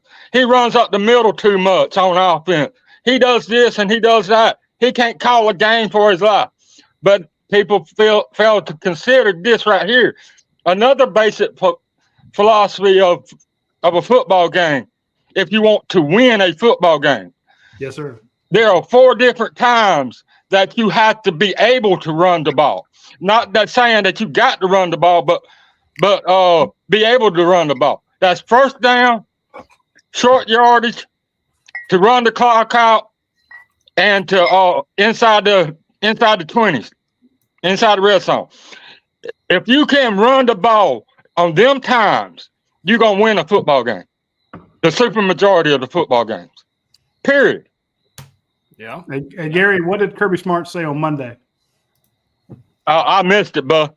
Well, I quickly said we have to be able to run the ball on them. I mean, yeah. He basically asked, he's like, what is it? He's like, they're really good. He says, and I mean, he was adamant. So remember, Kirby's the man. If he doesn't want Mike Bobo calling a run call, Mike ain't gonna call it. Okay. Kirby can override it anytime he wants to. So, but you're right. If you can't run those situations, then you're gonna lose the game. Let me ask you a question. Everybody says that he runs up the middle too much, but where does Georgia complete most of their passes? Right. On the outside, okay? Georgia, okay. The highest percentage of Georgia's completed passes are on the outside. And what Carson Beck does the best is play action. Yeah. And if for the play action to the outside to work correctly, the way it should be, where do you want to run the ball at? Up the middle. Up the middle. Because when you run the ball up the middle, your linebackers are going to be cheating to the inside. Right. And what I mean, that don't necessarily mean that they are moved over a little bit more, but their eyes are cheating to the middle. And that's basic tendency of everybody. And your body follows your head. Your head follows your eyes. And if you are cheating to the middle with your eyes, you got to make an extra move before you go to the outside. And right. Brock Bowers runs behind you. And it's correct. Yo, Foco Loco Dog says, don't lie, Double G. You're Mike Bobo's uncle, aren't you? No, me and Mike Bobo's the same age. Damn. Stand on business. In the South, you know that. I think Mike Bobo's a year older than me because he graduated a year before I did. So y'all cousins then. Yeah, but you skipped like 3 grades. They advanced you. Yeah, y'all cousins. No, but what people go about the past and they forget about how Bobo was when he was actually here. Yeah, he made some few plays, but he didn't have no defenses. Okay, let's think about it. What do we have now? We have a defense. We can have Will Muschamp and Shoemaker. What's his name? Schumann. But I like Shoemaker more, to be honest with you. I'm gonna keep it real with you. I do. But we got 3 of the top defensive minds in the ball game. Probably the best defensive mind who ever played or coached in college football, Kirby Smart. Then we got another great defensive mind in Will Muschamp, and Shoemaker is I mispronounced his name again. He is sitting under the learning tree right now. Okay? Right. But what we got to worry about is all these other teams done firing all the coaches. Or somebody going to come after Will Muschamp or Schumann this year? Schumann's getting calls right now, I promise you. Or at least text to his agent. Hell, with the way the offense is going, Bobo may get the calls. Yeah, he will. I mean, people don't remember. People forget how well he's respected by the coaching community. Now, I thought it was very interesting that Kirk Herbstreit today was talking about the A&M job. He says they don't need to hire a personality. They need to hire a ball coach. They need to hire somebody that can come in, do X's and O's, not win the press conference, not win the weekly press conference, just develop players, build a program. And I'm like, Glenn Schumann. Because Schumann doesn't quite have the same it factor that Dan Lanning has. He's not quite as charming in a press conference, you know. But they ain't gonna get Lanning. Football genius that everyone's like, this guy knows his stuff. It's the reason why Kirby's paying him $2 million. You know, and that's why who's the first guy Kirby Smart hired? Glenn Schumann. Yeah. Hey, I'm building a staff. He's really good at it, and he's not going to go to some school like Mississippi State. Not to crap on the Bulldogs, but he's looking for that perfect fit. And I don't know that Texas A&M is it. There feels like there's a lot of politics there, but if you give him a place where he's got the money and the time and the resources, Glenn Schumann is going to be that coach. And again, he's not going to have the it factor like Dion or Kirby. You know, you're not going to put him in a ton of commercials, but he's going to win you football games and just kick everybody's ass. So and can recruit. And just look at the recruits he's got. So a lot of the landscape has changed with this too, because like historically, Mike Bobo would definitely get calls to pretty big programs, but the money is so high for the coordinators at a place like Georgia now that like he wouldn't leave for a Colorado State again like he did the first time. Like nothing of that caliber. So yeah, if Texas A&M called Mike Bobo and said we want you to take over the program, he's gonna listen. You know how much money that is? I don't think it's gonna happen, and I don't either. Happens. But I do know for a fact that that they ain't going to get Dan Manning from Oregon. He's waiting. He wanting to. I do believe he wanting to come back to the SEC, but it ain't going to be for no Texas A&M. It's going to be for some of the big name schools. Maybe a couple years in Alabama when Nick Saban decides he wants to retire. Oh, don't say that. Don't. Or maybe he might be spot on with that. I'm just saying Saban never is going to retire. Or maybe he's looking out for that Tennessee job that's going to come open in a couple of years if they don't get it under control. There's a good one. Florida? Maybe Florida. I don't know about Florida. Florida. Y'all making everybody nervous in the comments now. Y'all be nice. Yeah. People's butts are puckering. Yeah. Florida, I don't think. Well, I told you I was going to bring the heat. You did. Hey, he did. He warned us. Gary, I don't know if you heard earlier, but you're standing on business right now. Oh, yeah, I'm standing on business.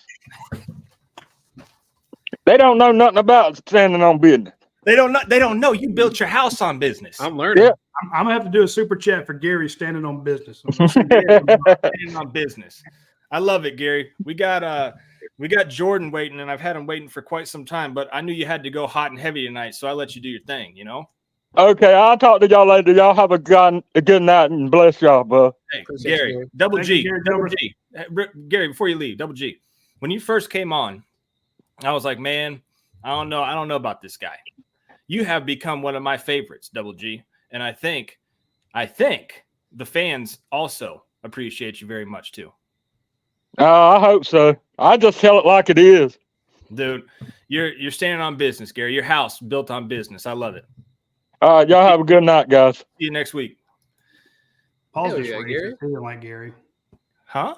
You're just racist. Racist? Whoa. Against guys with beards. Whoa. What? I mean, this is. You a see beard this? is not a race, Roddy. I'm gonna. Paul, I got your back, bro. We're not. No. Thanks. We're gonna look at all the love. Look you. at all the love for Gary. Love Double G. That's Double what I'm saying. And you didn't like him the first time you saw him. I'm just saying that was a shallow judgment on your part. Look, I think he's going to turn into one of our better callers. Oh, he is. He's good. I don't trust that Jordan dude though. Look, before I bring Jordan on, I don't know if Jordan's ever been on the show before, but has he? He has, right? Yeah, dude. But look, you were high last time. I got it. Look. I don't know if he was drunk or what, but he came into the chat, I don't know, about a month ago and said, look, your voice really doesn't match your face. Like, what does that mean?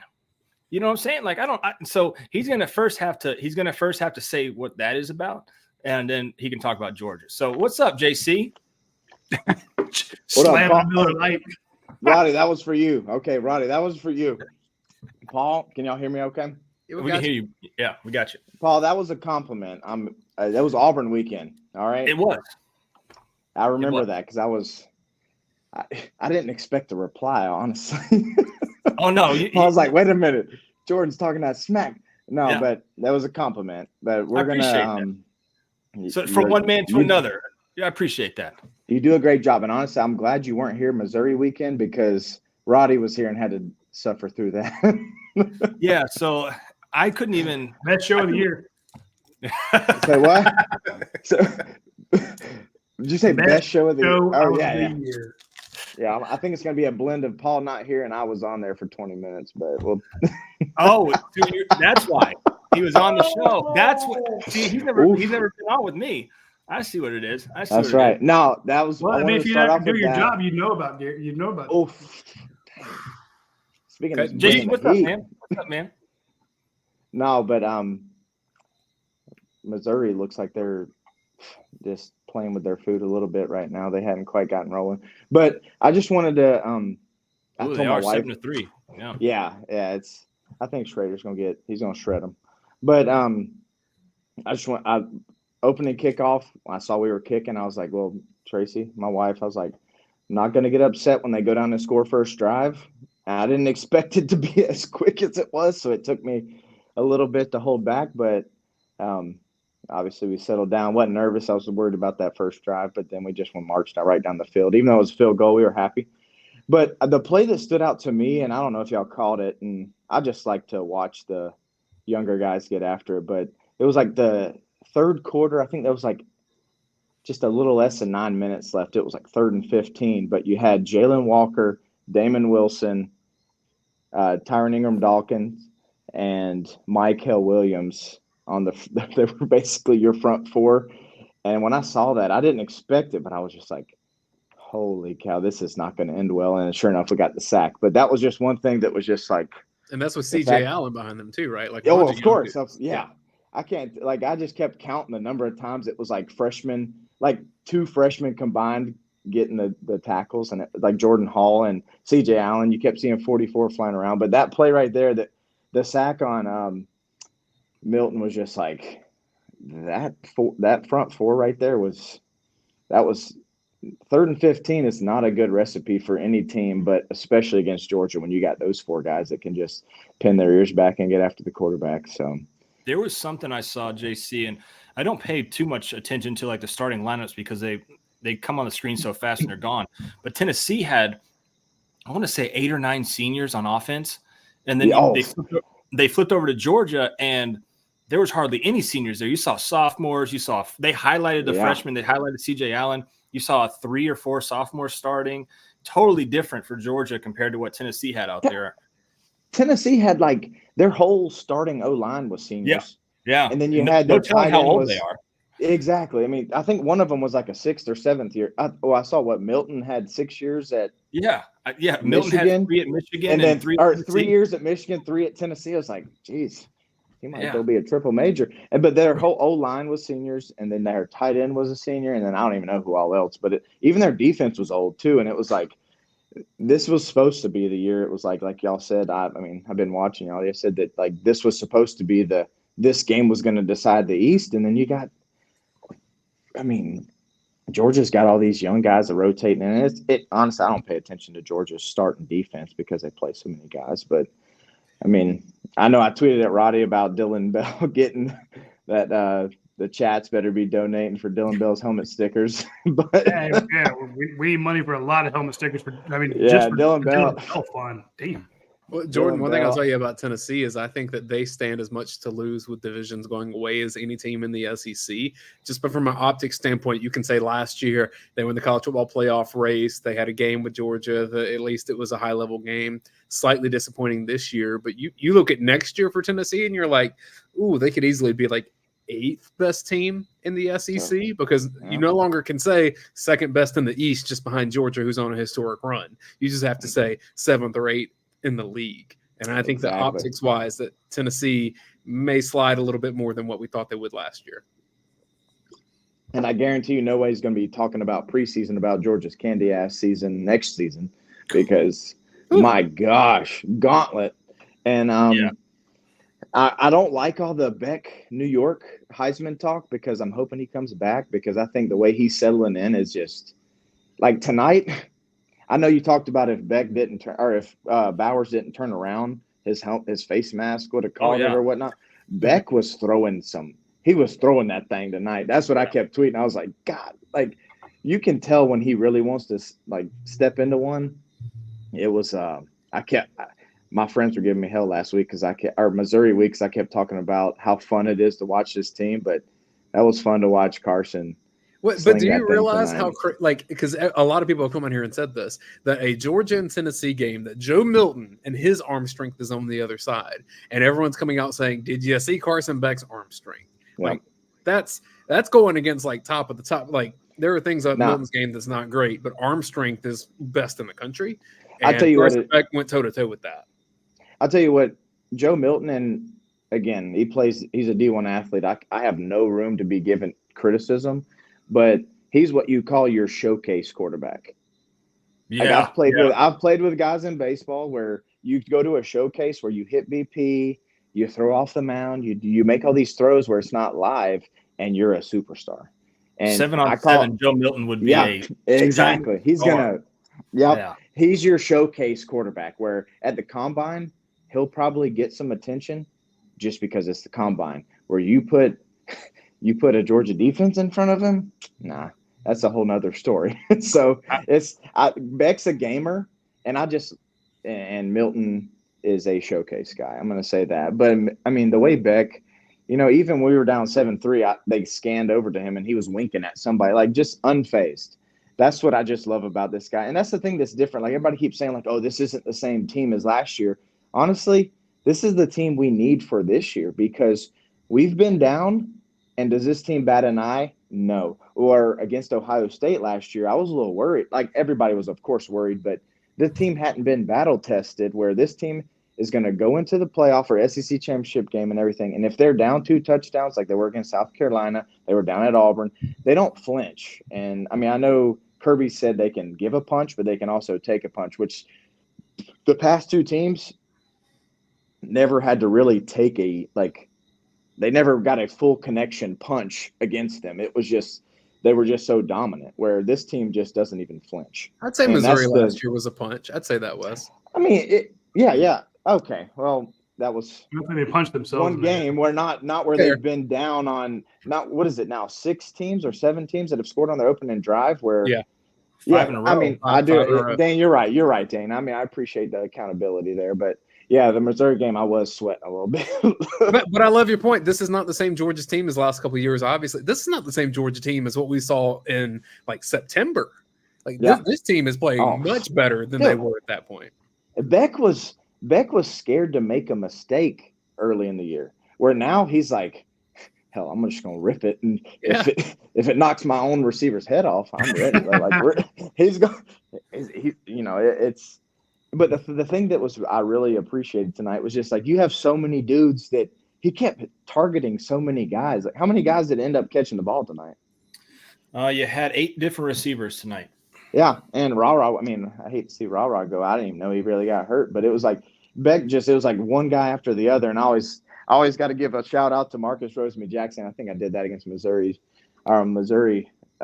weekend, but just seeing him get some targets. He always busts his butt blocking, but getting to see him score, it's always fun to appreciate. And 2 touchdowns. Take care of it. Yeah, exactly. Shout out to Jackson Meeks too, man. Oh, Team yeah, player right there. Team player. Right. He doesn't. He gets in and just He's in there.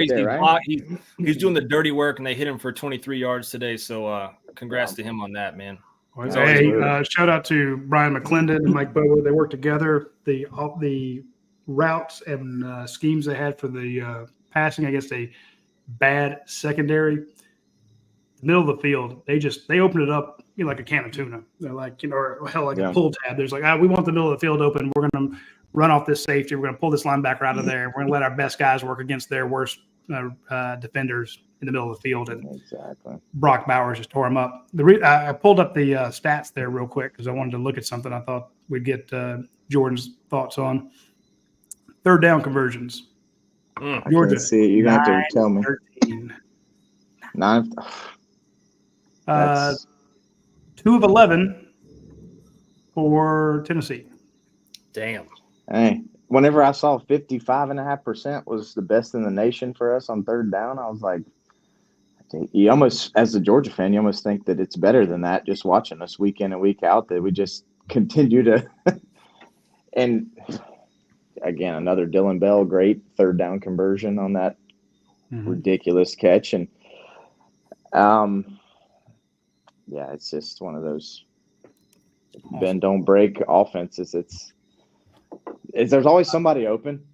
It's like tonight, Tate Ratledge goes down. Like you said, potential first round, second round guy. O-line doesn't even flinch. I mean, Mims being back is just massive. Like, the guy's just a wall. The guys try to – some of those edge guys try to do, like, spin moves, and it's like, okay, you went from the outside of his shoulder to the middle of his chest because he's so big, and he just stiffs you right there. But – like spin moving Snow Mountain, man. Yeah. I mean, these guys playing O-line, seeing the fair – I know I apologize for Missouri week. I got out of hand, but just seeing the Fairchilds and the Micah Morrises just get their opportunities to get in there, and like there's no beat skipped. It's just they get in there and just handle their business. And then did Mims get hurt in the game, or was that just them rotating guys in? Because I know Trust bounced out the right tackle, but they're doing a lot of rotation right now, really among everyone other than Cedric Van Brandt. So I'm sure everyone's kind of nicked up a little bit at this point in the season. But we thought the same thing when Ernest Green was pulled out and then Trust went over. They were like, "Oh, did he get hurt?" And it's like, "No, he didn't get hurt. It's just they're rotating things around a little bit." If anything, I mean, Coach Donnan said it with us. He's like, they're going to have Mims on the field, and for the most part, they did. But I agree. Like there were some times that he wasn't there. So I don't think he's injured. I think he's fine. Okay, because when he was out, you really saw like Beck didn't really get touched tonight. I mean, but both teams only had one quarterback hurry. Yeah, for sure. I mean, one sack for each team. That was Vandegrift's sack, I guess, was the fourth down. Yeah. So that wasn't the starters. I mean, but I definitely think that like Mims. I mean, not that anybody. For one, he can't hide from anybody, but it was when he wasn't in. You definitely could tell that like there is he's a difference maker. There's a difference from the top 15 guys in the game and not, but you could definitely tell a couple of those times that I think it was the Trust got the hold whenever Beck kind of almost looked like he got hit low. I was excited because I was like, oh yeah, we're about to get extra yards. They also ran off the left side with when you got Ernest Green over there, Micah Morris side by side.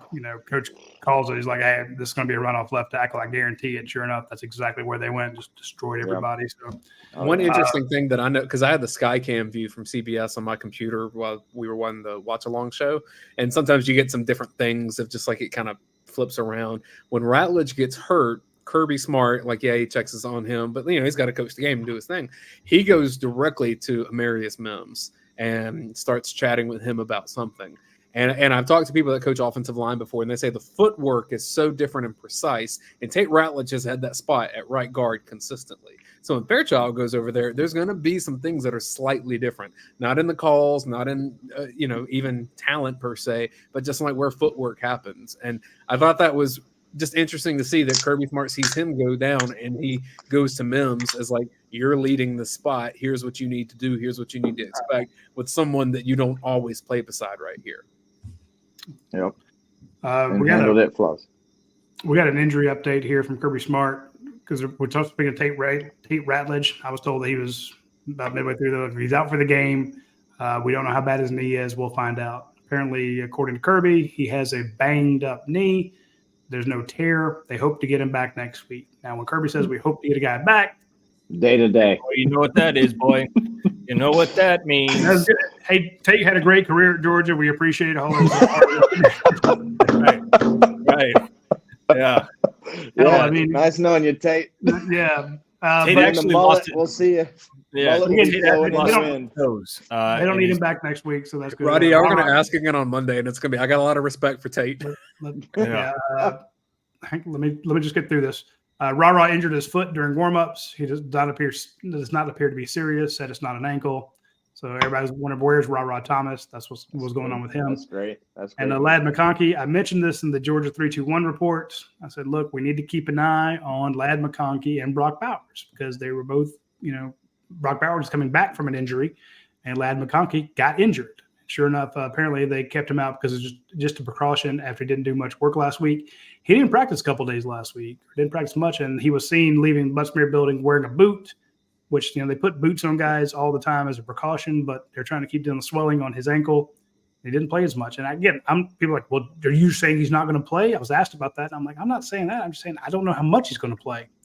And sure enough, he warmed up. He actually went out there a little bit, but they didn't need him tonight. You had Dylan Bell step up. So. And apparently Dejan Edwards is okay. But again, you saw Carson Beck. I mean, not Carson Beck, Brock Bowers get up limping. And they actually asked him during the broadcast, is he okay? They asked Kirby. And he's like, well, I asked him that 5 times. He says he's fine. I mean, until his leg falls off, Brock Bowers is going to tell you he's fine. So exactly. He's an absolute warrior. And then he'll carry it to the side for the stretch run. Yep. That'll be huge.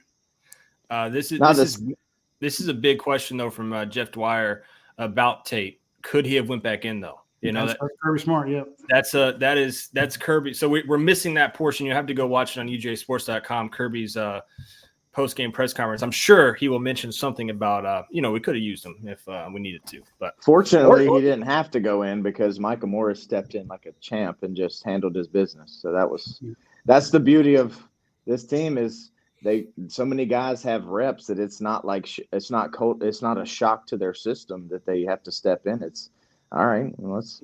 Let's handle our business. So right, Jordan, man, I appreciate you so much. Yeah, man, absolutely. Couple of others waiting in the background. So, but coming on with us, man. All right. Yeah, man, I appreciate it. Thanks for having me on. I'm glad I didn't embarrass myself this time, but we appreciate y'all. I'll be on next time. All right, man. We'll see y'all. Hey, Paul, I want you to real quick before you bring on the other guys, I want to mention our friends at ASW Distillery. They have the Hunter vodka. The reason I bring it up, I brought it up on the Watch Along show too. If you were buying Tito's vodka for your tailgate, they just gave $20 million to the University of Texas for its athletics and new practice facilities. Why can't Georgia have something like that? Well, they do. They have Hunker vodka. It's brand new from ASW Distillery. People are buying it everywhere. They love the taste of it. They swear by it. And part of the proceeds go to Georgia's NIL fund, the Classic City Collective. They can't give money, and they can't have the kids representing it, but they can give part of the proceeds to their the Classic City Collective. So if you have a tailgate and you're looking for vodka, or you're home watching a game, buy Hunker vodka and not Tito's. This will be back-to-back weeks that Georgia plays in Atlanta in the evening. So I think those tasting rooms that ASW has around Atlanta should be popping. So if you want to get a taste of what it is, I think it's a good opportunity to do it if you want to check out the dogs. Very much. All right, you're going to bring on Ben and Jeremy and then Randy? I can't hear him. Yeah, I don't have your audio, Paul. What happened, bro? Oh, you can't talk? Oh, I can't hear you. There you go. Oh, I can bail too, but Choppy seemed like he wanted me to stay. Yeah, he did. Hey, look, I'm gonna step out for a minute, and then I'll come back because I'm gonna fight Randy because I'm just bored. So I'm Fair enough. We're gonna have a bald man fight. It's gonna be awesome. Well, we'll see when you come back. Then I'll make sure to not bring Randy on until you're back. But Ben, obviously, I think Ben wanted to talk to Dane. I think. We were on this thing week 1, right? When Georgia played, I think the opponent was called UT Martin. Yeah. And someone said Georgia didn't have a quarterback good enough to lead them to a playoff. Bro, be careful. Not good enough. Bro, be careful. Versus Ole Miss, a shootout. Do you want me to do a screen share of the group me's? Do you want me to do that? And say what? Okay.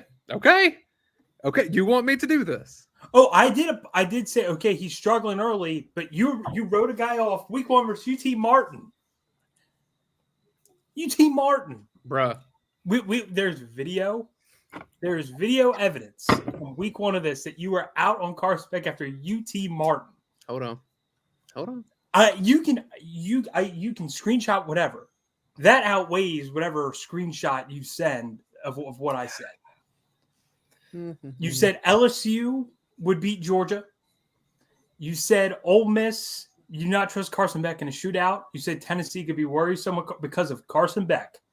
And Carson Beck is the reason why this Georgia offense and Mike Bobo, and they have, I think that here's Choppy saying Caleb Williams, Drake May, and Drew Aller are the only elite QBs in college football. Okay, I was wrong about that. Okay, we can go there.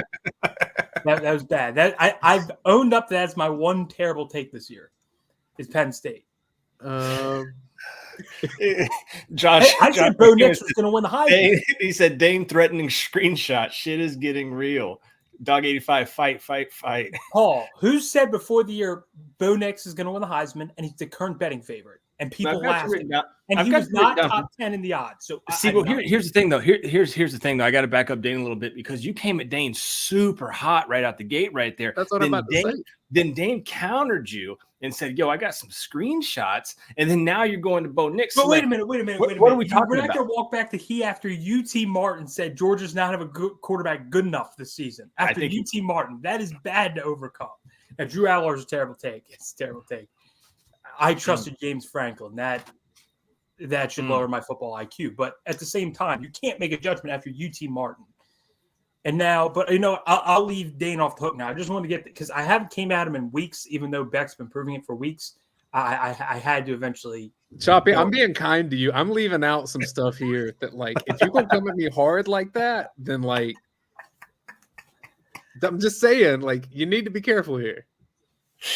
Oh, look at dude. Ben right now is so he came in here. He wanted to go so hard at you, Dane. Well, like, I'm happy to sit in my bad take. Like, he's proven me so wrong. I had my reasons for saying that then, and it was people around the program that didn't have the same confidence either. He's proven a ton of people wrong. He's been fantastic for over a month now, and he's one of the best players in college football at this point. I didn't see any of that coming. So yeah, I was wrong in that, but I'm saying that if you're going to say that you weren't wrong in that too, then I got the receipts, bruh. He said I was not out on Carson Beck from day one like you were. Like what he's saying, Ben, is right now he's standing on business. We're really going to keep doing this with Drinkowitz? I mean, do you want me to read here? Is this what you want me to do? Hold on, I'm going to go back and find. he has to go read. Okay, my group messages with you were older than when I talked to Dan. He doesn't even work with us anymore. He's a coach in basketball. So very long. Okay, last time I messaged you September 16th. Paul, September 16th was the last time I messaged you. We're really going to text you. Brandon Trippy says Ben's argument is as filled with as many holes as his dynamic background. This is really turned. Paul, the text I just sent you is a quote, and you tell me if that would be enough. I'm looking at these groups right now. No. So you see the grace that I'm extending here. Yeah, that's you are. Okay. You are. Yeah, we'll keep that off the air. Well, you said Georgia doesn't have a quarterback, is what I was told. Ben, you want to get out of there, buddy. You want to get out of there. I'm telling you, get out of there. Joshua Hammond says, wait a minute, before we enter the Thunderdome, can we not acknowledge that Paul hit that full luscious beard halfway through no shave? That's a great beard, Paul. Dude, I've already shaved it a couple times too, man. I'm not going to hype you guys up. I started in like October, but I can grow a pretty good beard. So I appreciate that, Josh. I appreciate that. Dog 85 says Friday Night Fight podcast between Ben and Dane. Let's do it. Foster says, damn, Ben, the one time I pull for you. Wait a minute. Oh, our last text messages, I said, I said Georgia needs to. I said Georgia needs to feed Dylan Belmore. That was literally like the last text message I sent. Go look at September 4th. 12:18 we're going really old. There's a lot of text messages on September 16th he's not talking about. It's 2 weeks later. He's not bringing up. Well, you're bringing up me and UT Martin. What do you want me to do here? But you can't make a judgment after UT Martin. Is my point. Go look at September 4th, 12:18. So wait. So okay, this stands on business. Needs to stop. But anyway, so okay, my Drew Aller take was bad. No, this is about Carson Beck. Jason Beck was the same way. But this is about Carson Beck in particular. I said Beck was a good quarterback. I said he was good enough to get them to the playoff. You said he wasn't. I said he was good enough to get them to the playoff on this show. Well, let's move past this. Because Ben on this show I said that. So if we're talking about Beck, I was a bigger believer in Beck than you were. That's a fact. Look, I know I've seen what's been said. Let's just move past it. Let's move past it. I'm being very gracious. Michael Fowler. Oh my God. He said Ben's out here taking more L's. There's a lot of things I could bring up as well, but let's just be friends. You know what? Let's just all be friends, and let's invite on our friend, the man himself, Mr. Neighbors. You remember Mr. Rogers? He said, "Be kind to your neighbors." Let's be kind to Mr. Neighbors, Jeremy Neighbors. God, Jeremy, they really should pay me a lot more for my intros and outros on this show. I'm just saying. What's up, Jeremy? Man, I was hoping I could hop on right before they went at it because I was going to say, bring back the MTV Celebrity Deathmatch. Let's get it on. Yes. I love it. What's up, Jay? Man, I'll try to keep it brief tonight because I've been getting relentlessly harassed by this one and the other one, like Tennessee's offensive line all afternoon. So I've been the one getting harassed all afternoon. Anyway, man, players of the game to me, man. I'm sure somebody's already said it, but we haven't getting out any helmet stickers tonight. So you can give your first. You can start that train. We're out at hour 40. What's the budget? Do you set the budget or just Roddy? Every week the chat sets the budget. This week we've gotten 2 donations, so hopefully we get a little bit more. We can grow that budget. Right now, Jeremy, I am going to have to limit you to 1 on offense and 1 on defense. All right, that works. That works just fine. I'm sure he was going to be a popular one. Dylan Bell, he's down here. He's from the area that I live in now, Houston. And then on defense, he's actually, he's a fixture now. I'm about to have to go Bullard, man. He was he was making open field tackles all day long. Those guys were out there, man. He was, if he made contact, they weren't getting away from him. Yeah, that's, Bullard's one of those guys, man. And I think with you shouting out Bullard, he's definitely gotten his golden bone for sure. That's at least 3 games that Javon's been a part of it. Yeah, you can't go wrong with that. And Bullard is, we talked about this earlier this year, Jeremy. I think it was after the first couple games where we still had some question marks kind of surrounding this team. And we said, who is the defensive leader of this team? Like Jalen Carter was, who's Nolan Smith was, Richard LeCount was. There wasn't a guy that you could really point to. And then I guess we should have. We was just, blinded by it. Javon Bullard's been that guy. He was that guy pretty much, in the bowl games last year. He's definitely that guy this year. He is the guy that this team revolves around. Him and Kamari Lassiter. But I don't feel like Kamari really talks too much. Bullard, though, I mean, he talks a good bit. So, like, those 2 guys, if you didn't have them, it's a completely different team. And Bullard's really stepped up into that role, I think, for that defense. And they needed somebody to. Absolutely. And then as far as nothing really else other than it's hard to get too mad when all Georgia does is just completely run away with it after it happens. But we've got to please, for the love of God, find a way to stop the other team from the opening drive scores, because I don't think we can afford that against someone like Bama or beyond. I've thought that. I want to get your take, Choppy and Dane, on that. I've thought that, but now it's been 5 weeks in a row, and Kirby even mentioned it in his press conference. I think I got tagged on Twitter by somebody. This is what he said. He said, "I said to Schumann, let's just let them score and get it over with." Like he's embracing this. He's joking about it. Yeah. So obviously you don't want it to happen, but. Mm-hmm. At the same time, at least they're very cognizant of it. Is it something that Georgia couldn't come back from, Dane, if this were to happen against Alabama? Not in a vacuum. Like, it's so early in a game, and Georgia's a talented team, and it can score in a lot of different ways. But I understand the fear of it, of like, if an Alabama gets rolling, that's a different fear than if a Tennessee gets rolling, right? Yeah, it's just right. There's better players on Alabama's offense. Milroe can do more things. But I don't think an opening possession score from anybody is going to be like a nail in the coffin for Georgia. Not anyone in the country. In fact, I'm looking around the country, and I'm not seeing many teams that will compete with Georgia for more than half right now, frankly. I agree. I think, Dan, you just hit the nail on the head, because I think this team is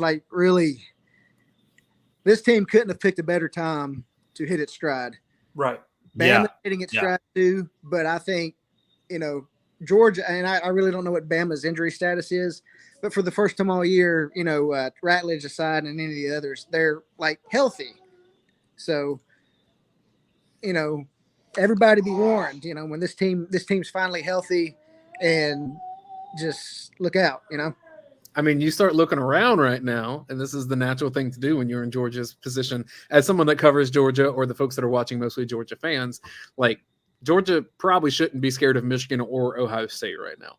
Not a whole lot there.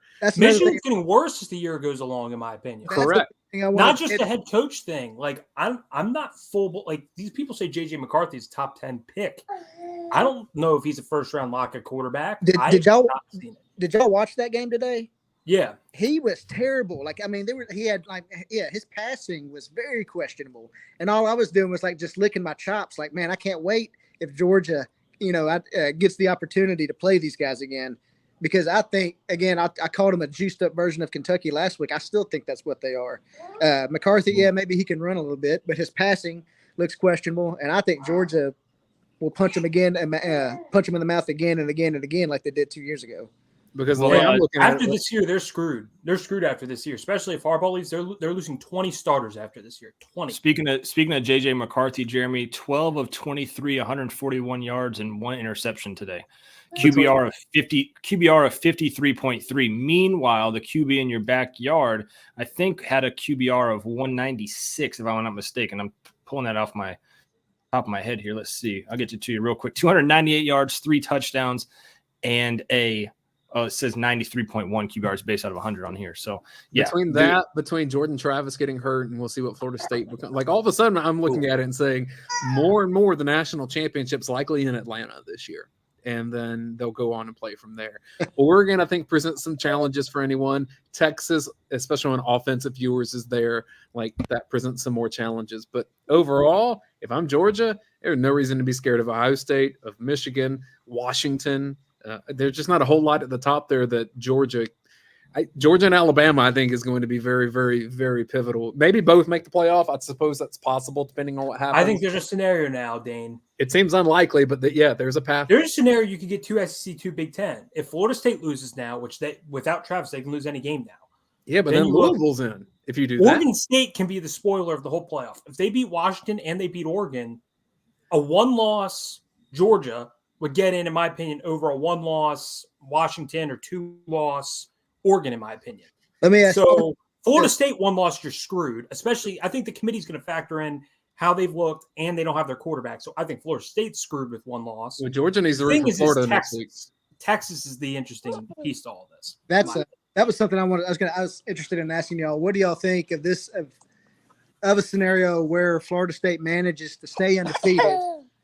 Washington somehow is able to beat Oregon again. I don't know that that's going to happen. Oregon's looking really good, but with Florida State likely losing Travis for the year, do you think the committee would still put Washington in since they actually have their quarterback and Florida State wouldn't?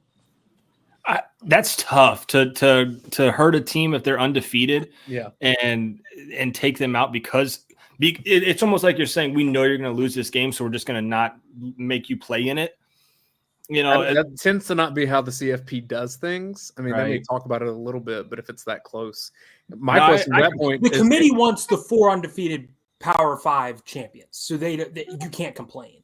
And the seeding's the seeding. The 4 ranked teams are in, you can't complain. So, that's what the committee wants. I'm just saying, don't discount Louisville. Not as one of the best teams in the country. I don't believe they are. But just resume-wise, if they're the one to knock off Florida State, all of a sudden you're like, they're in the conversation. And I don't think they're that good. Because they beat Notre Dame, soundly. So, they're a top 10 team, sadly, but they are. But I said this earlier, Jeremy, to kind of go back to this. When I watched the rankings this week on Tuesday, I was like, man, Georgia really needs to beat Bama. Of course, if they lose to Bama, there's a chance that they aren't in the Final Four. Yeah, I don't want to.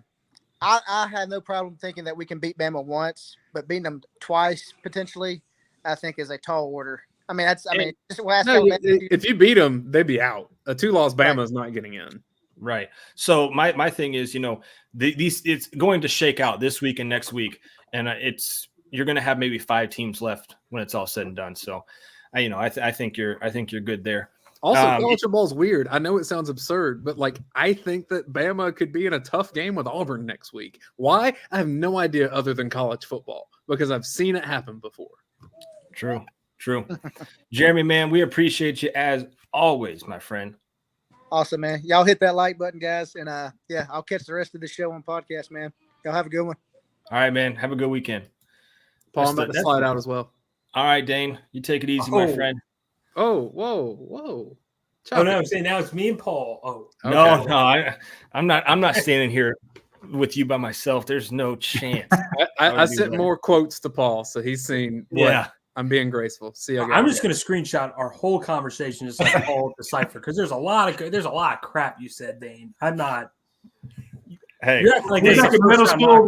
I think I won by bullshit. Come on, man. Let's go. Oh, you missed it, Roddy. You missed it. I just sat here, drank my tea a little bit, like you're doing right now.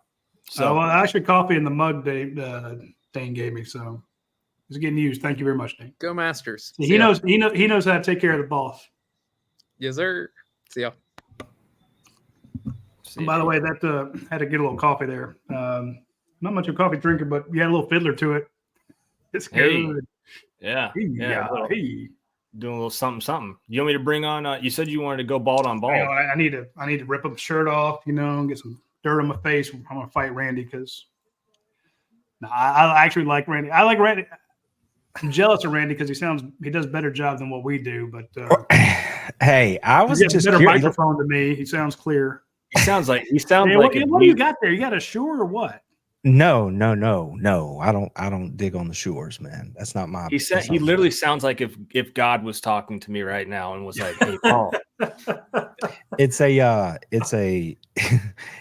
Procaster, a Rode Procaster. That's what it is.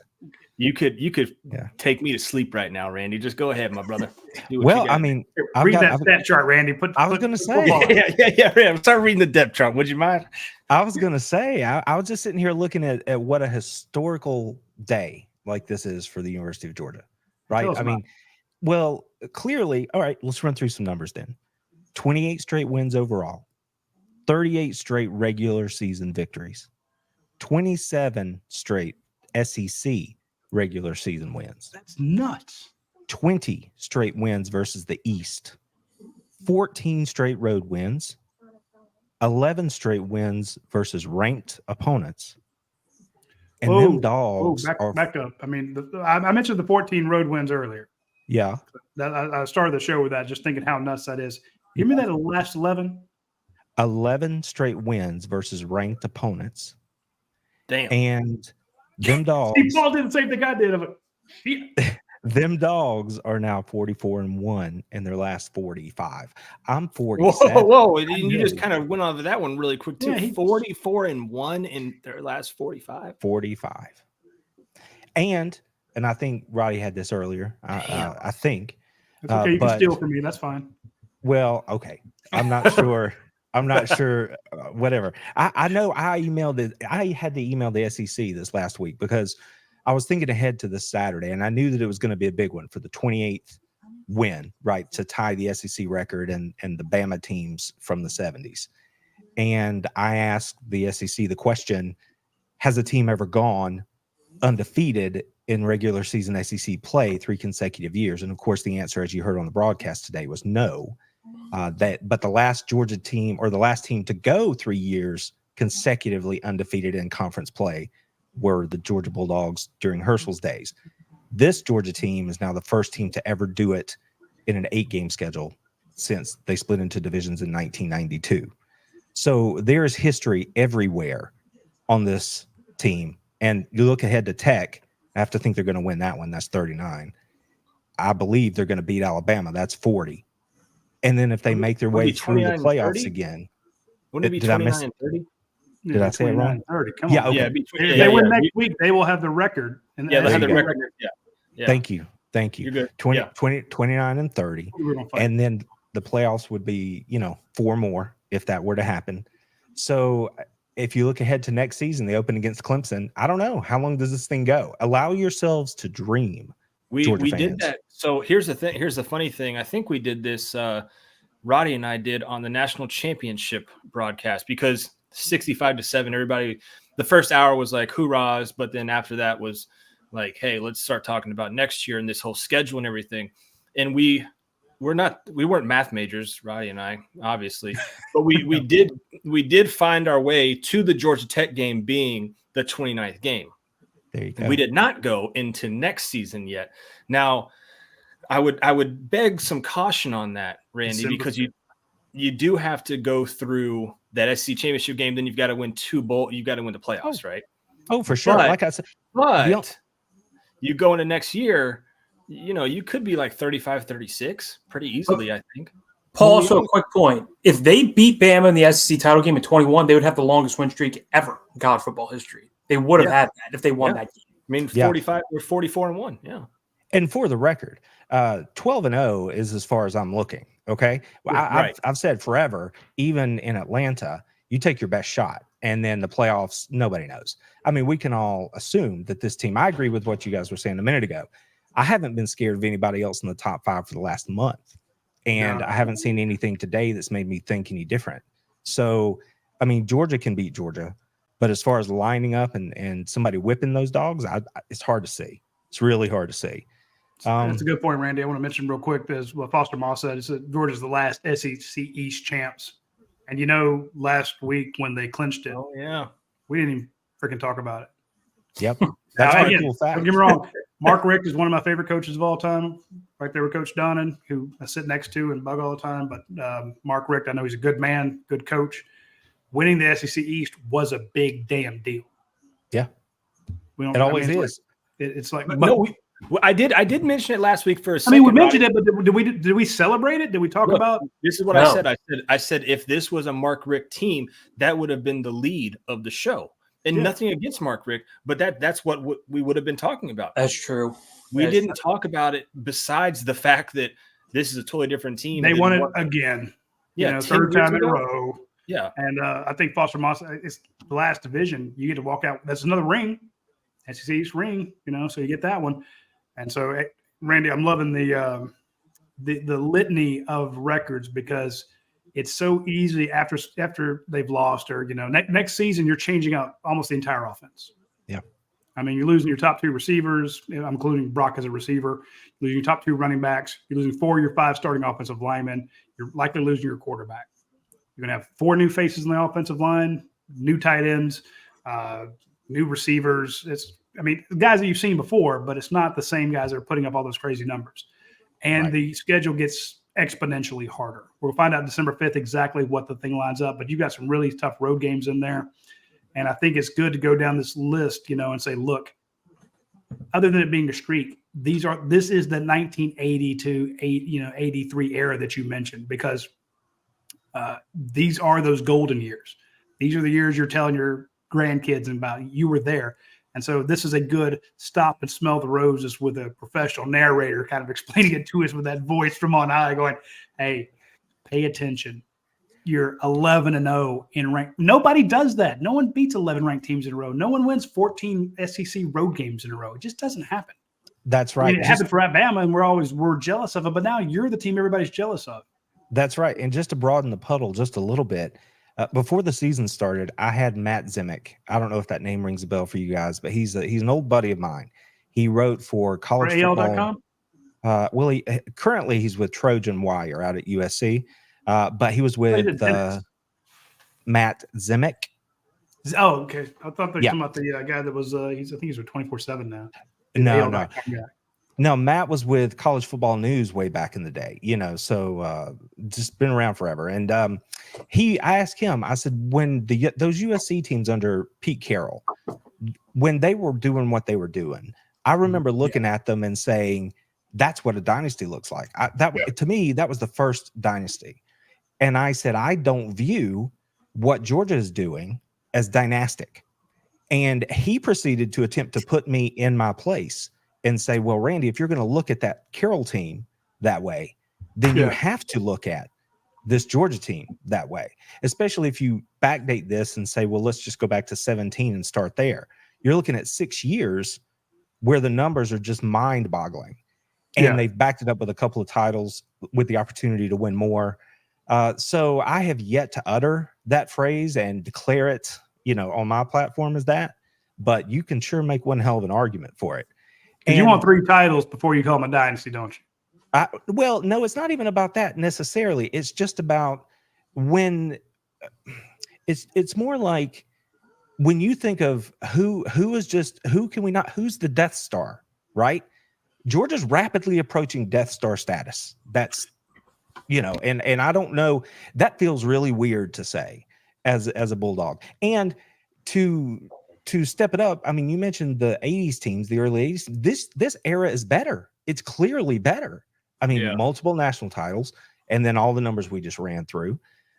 Certainly more next level talent, which I don't really care about. But I mean, that's a thing, right? I mean, it's a point they sold the program on. A month ago, on my stuff, I said, everybody's telling us that we are about to get into the roughest stretch of Georgia's season. And I said, allow yourself to think ahead a month. If they go through and beat Florida, Missouri, who is a top 10 team, Ole Miss, who is a top 10 team, and a ranked Tennessee team, and they come out on the other side. They were like 12 at the time. You're right. Tennessee was ranked a lot higher. Yeah. And still undefeated. Tomorrow morning when you wake up, think about what that means. Just think about what had to happen for Georgia to get back to 11-0 with a chance at yet another undefeated regular season. Yeah. Like, for anybody who has thin skin and gets a burr under their saddle when people disrespect their team about not playing anybody or anything like that, don't waste your effort. Don't worry about it, because there's nothing anybody can say to you right now. There's just nothing they can say. So that doesn't mean anything. It doesn't mean they're going to be Bama. With a slur. That's right. It doesn't mean they're going to be Bama or win the championship or anything else. But today, just be proud of your team, man. This is awfully, awfully impressive. I feel like we just got like a sermon from the 50-yard line. Exactly. Like, somebody needs to pass around the communion and the donation plates. I mean, that was. Yeah, hey, y'all can send in donations to a damn beast media over to hit Randy up there. I've got 2 vents I'd like to go on if y'all want to bear with me. Oh yeah. Just give me 2 rants. We'll hold the vents for the dog vent. Real quick, you're talking about the complexity of going from 2016 when Kirby Smart gets here. You've had 2 Buckus Award winners. Never had that before. Yeah, Mackey Award winner. Have we had one of those before? A Thorpe. Never had a Mackey or Thorpe. Never had a Martin Mackey. Never had a Thorpe Award winner. They still haven't won the Joe Moore Award, which travesty. Is that award credible at this point? It's rapidly losing its credibility. You had a guy sitting in the room with the Heisman, who had just pretty good claim to it. You got a couple other guys that could have, and honestly, should have another. You might win another Mackey. You've got guys set up for multiple awards this year. Didn't Rodrigo win one too? Rodrigo? Yeah, he won the Lou Graza. Is that the award? Yeah. No. Lou Graza's the punter, I think. I don't know. Ray Guy's a punter. Ray Guy's a punter, so Lou Graza is. Yeah. So again, to your point, in event 1, you're racking up the hardware plus the national titles, the 2 big trophies, and that's why you see all the logos. They got the trophies on them all the time. I kind of miss the crystal footballs. Yeah, those are honestly, dope. I do. The big gold drinking horn, it just doesn't do it for me. I miss the crystal footballs. I miss Orson Charles going down there and destroying Florida. Something that you can break on a recruiting trip. I don't know. Bigger the trophy, the better it looks, in my opinion. Here's the thing, though, right? And then watching Jordan Davis fix his eyebrows in the reflection. My favorite trophy, though, Rodney, you know just as well as I do. 8-9 years ago when you came over to UGA Sports and thankfully brought me, we were in that butt smear building and they had trophies in there, but it was for the Belk Bowl and Outback Bowl. They had every bowl trophy in there, but you go in there now, it's like SEC, there are a couple SEC East ones. Yeah, well, they're remodeling butt smear as we speak because they need more room for all the trophies. If you walk into the 3rd floor of butt smear, it is destroyed. They're ripping it out. They're redoing it. How many different New Year's Six bowls has Kirby won? Peach, orange, Rose, sugar, sugar. rose.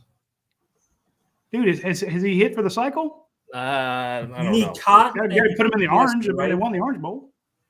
What am I missing? Cotton? They haven't played in the Bowl. Cotton. And have they played for the Fiesta Bowl? No. So if they get those two, I think he'd be like the first coach to win all 6. Well, we have to talk about how he's beaten everybody in the SEC. I mean, he avenged that one to Ole Miss again. Ole Miss. So, Yep. and Dog 85 says should be coach of the year. With the sheer they'll never give it to him because he recruited well, so he's got all the best players. Right. It's part of coaching. Right. And the fact that you had in the last 2 years, you had 25 guys go to the NFL and you still go undefeated in the regular season. Did you hear? Did you catch all those guys hurt? Did you catch the interview on the field after the game? How do you build this? They asked him, how do you build this type of winning machine? He said, well, you sign good players. That was the very first words out of his mouth. The second words were, you sign good people, right? Who want to do it the right way. Yeah, he's got the right coaches, got the right things. And here's the thing, it's not all peaches and cream on a football team. No. There's some guys this year who are discontent. There's some guys who are upset. It happens. You can have, I don't want to say cancers, but you can have guys who are not happy. It's but if they're really unhappy, you let them go. See you, Brenton Cox. Go have fun over there. Hey Barry, you want to go play at USC? All the player pressure to you. But you've got good coaches, and then you have coaches that don't work out. You let them go as well. And there have been a few guys who've all of a sudden taken lateral moves. And you're like, wow, that's interesting. But I just look at this my other rant, if you will. Yeah. Before you do that real quick, Roddy. Before you do that real quick, Kirby, if they're playing in the college football playoff, he cannot win the Fiesta or the Cotton. They're sugar and rose this year, so he'd have to wait another year. Yeah. Continue. Dude, either one of those. They're the two big ones, in my opinion. It completely self-serving. I want to go to either one of them because I love New Orleans, as Paul can attest. He's seen me. Boy. He's seen me down. That's my city, baby. And the Rose Bowl, if you go as a media member, one of the greatest trips of your life. Now that would be cool, Roddy. Just it would be kind of cool if we, did like the POS live from the Rose Bowl. Yeah, I hear you angling, you son of a bitch. We don't need to do StreamYard for that one. We need to be there in person. People would want to see that. I want to bring up a point that after the Georgia Tech game, 45-1, their one loss was the one game Paul attended. So we're not sending him out. Yeah, so I can't take you to Rose Bowl, Paul. That is wild. That is the one game. It was. We mentioned the Thorpe Award, everybody. I'm pretty sure. Yeah. Baker, we got it. Baker hit it. But no, hopefully it's the Rose Bowl because Dash, you guys love Anthony Dasher. He does great work. If you ask him his single greatest experience on this earth, I don't know if he would say marrying his wife. I think he would say going to the Rose Bowl. Or catching a fish. Oh, yeah. Catching a crappie on like a random lake. You ready, Randy? We're recording? Sure. I want this to be on your TikTok later. No. Real quick. Some team is going to beat Georgia this year in the playoffs, next year, whoever it is. And it's going to be in their rotation of the greatest clips. Like when we have before the Georgia runs out on the field, they have all the clips of their greatest hits. You got, Herschel Walker running over Bates. You've got Champ Bailey doing his stuff. You've got the Rose Bowl win. You've got the, Keely Ringo's interception, pick 6. Mm-hmm.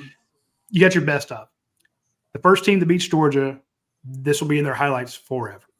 Okay. And the way that fan base is going to talk about the Georgia Bulldogs, they are going to be baby eaters, world destroyers. That was the team that won back-to-back national titles. That's the team that, they had everybody was a 5-star. Part of every one of their defense got drafted. They're all 9 feet tall. They're all Bill Brasky, and I'm just hoping that Georgia is rounding into the team that they are going to claim you were when they beat you. Everyone's saying that, it is tough. You want to hype up that win. And it could be a situation where, to your point, Georgia beats Georgia. I mean, you had 2 sure-handed guys have drops today. Not many. 80% completion rate for Carson Beck. Phenomenal. Could have been better. But I'm just saying turnovers, the fumble. Georgia had a fumble, the bad snap, stuff like that. Those little things against, a Ohio State in the playoffs, and all of a sudden Georgia loses, but Ohio State's beating their chest like we beat them. No, Georgia could beat themselves. It's very possible. But they're going to act like you were the 85 Bears, that you were at Miami back in the 80s, that you were the greatest team of all time. And I really want to see Georgia, like they did last week, be that team that they're going to claim that you were. And that's what we've been seeing last week and a good part of it this week. They're rounding into the nastiest team that you could draw up on a football on a list, because not only is it the defense nasty, the offense is killing them, and hell, even special teams. Helmet sticker for Mekhi Muse too. We need some helmet sticker money because we're gonna have to get some to Mekhi. Did Tennessee actually return a punt today? I don't believe they did. No. So that still hasn't Georgia happened only this punted season. once, right? Right, that's what I thought. No, So they punted twice. still, no team has. But that was garbage time. Well, yeah, they still haven't returned one. I mean that. Hey, this was my point earlier, Randy. Tennessee only had through 10 games had only given up one punt yard. And that was a huge deal. That was talked about on the broadcast. The funny part was, though, they didn't even talk about Georgia because Georgia is not in the record book for punt yards returned. If you go look at it, there's only 13 teams there. There's not 14. So they're like, oh my God, Tennessee is only giving up 1 yard. And it's like, look, you sons of bitches, if you went all the way down the list and counted the teams, you would see it's missing one. Where's Georgia on the list, idiot? Yeah, oh, yeah, that's right. They haven't given up one yet. Yeah. But hey, to be fair, Mekhi Muse, 5 return yards. I think he had 8, Roddy. I think he had 8. I know he had 3 the first one, but that second one he didn't get very far. I'm pretty sure they gave him 8 in the book here. Right. Yeah, 2 returns for 8 yards. So he 8 multiplied times your money. Yeah, 8 times. He had an 8 times return on that investment. So hey, we need some Mekhi Muse helmet stickers. I'll let you get it. I think the other sort of talking point that was heard this week, at least nationally speaking, and one that I touched on too, was when you look around the rest of the country right now, regardless of what happened today, because we didn't know the outcome, I had said, this Georgia football team is a problem for the rest of college football right now. I mean, they're adding, at that point, they were adding back in healthy pieces, 2 first-round talents, your starting running back, right? Beck, after not playing football for 4 years, finally looks comfortable. And boy, did he today at Tennessee. You do not sling it with the velocity into windows that he was throwing into unless you were feeling yourself a little bit. So he's comfortable in this offense. Bobo was helping him with that. And all those young players that I've been talking about since September that I said we're going to show up in November are here and contributing to what is now a championship team. So unless the injury bug bites them hard or something, Ratledge, prime example, this is a team that is on this sort of path currently.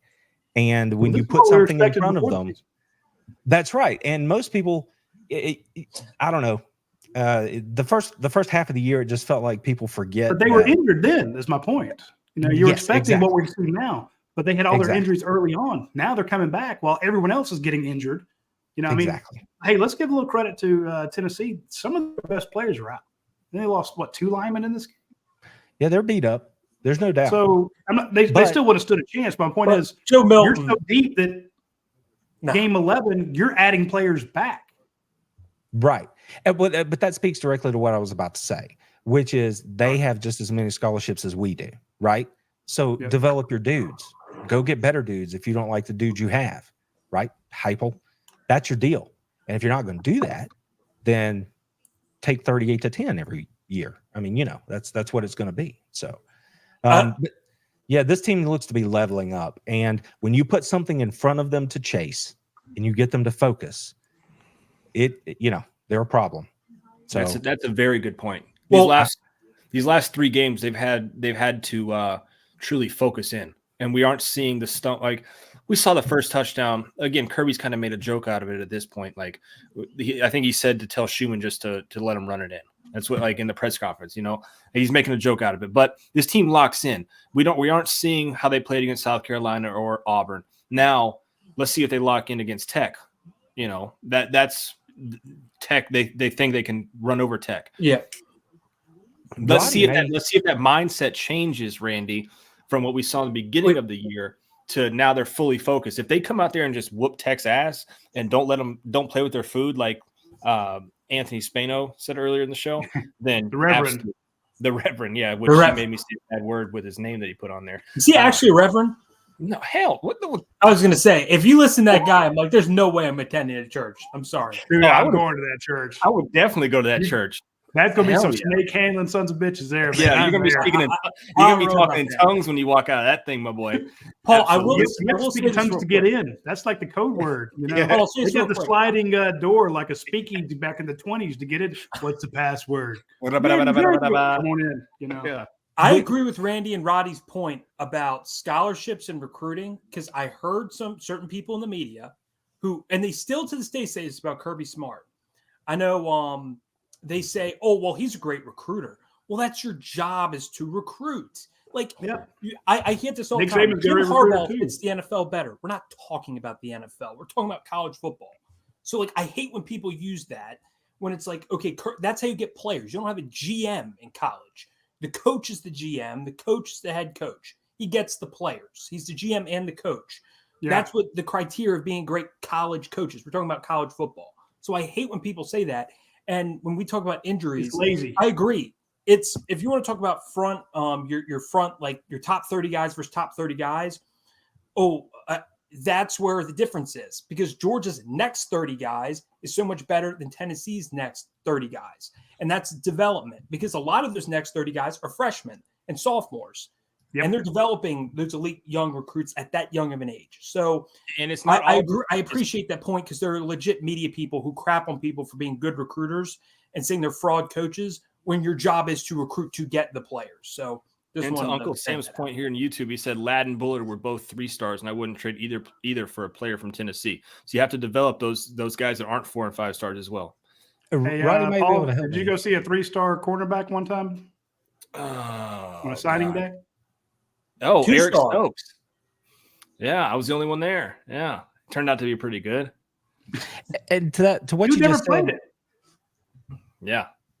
Well, to what you just said there about the roster being so young, and Roddy can maybe clarify this for me because I believe this soundbite came from one of the spring pressers from Kirby, but he referenced the fact that more than half of this roster, when you shake it out, because of when they enroll, earlier enrollees and things like that, more than half of this roster, like 51 or 52%, are sophomores and freshmen.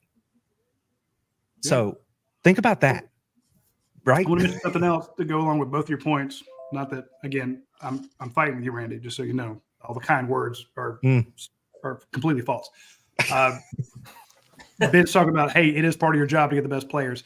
It's funny they don't bitch about Nick Saban being a good recruiter. They say he's a good recruiter, but it's like he's the best college football coach because he's got the best damn players, And yes, and he's got great philosophy, great development, and who was with him all the time doing the exact same stuff. So I get, and I kind of see him as the elder statesman, and Kirby is the young guy that all the players love. He's so fiery. They're like, oh, he's a good recruiter. I'm like, man, that's just not. That's he doesn't leave any stone unturned.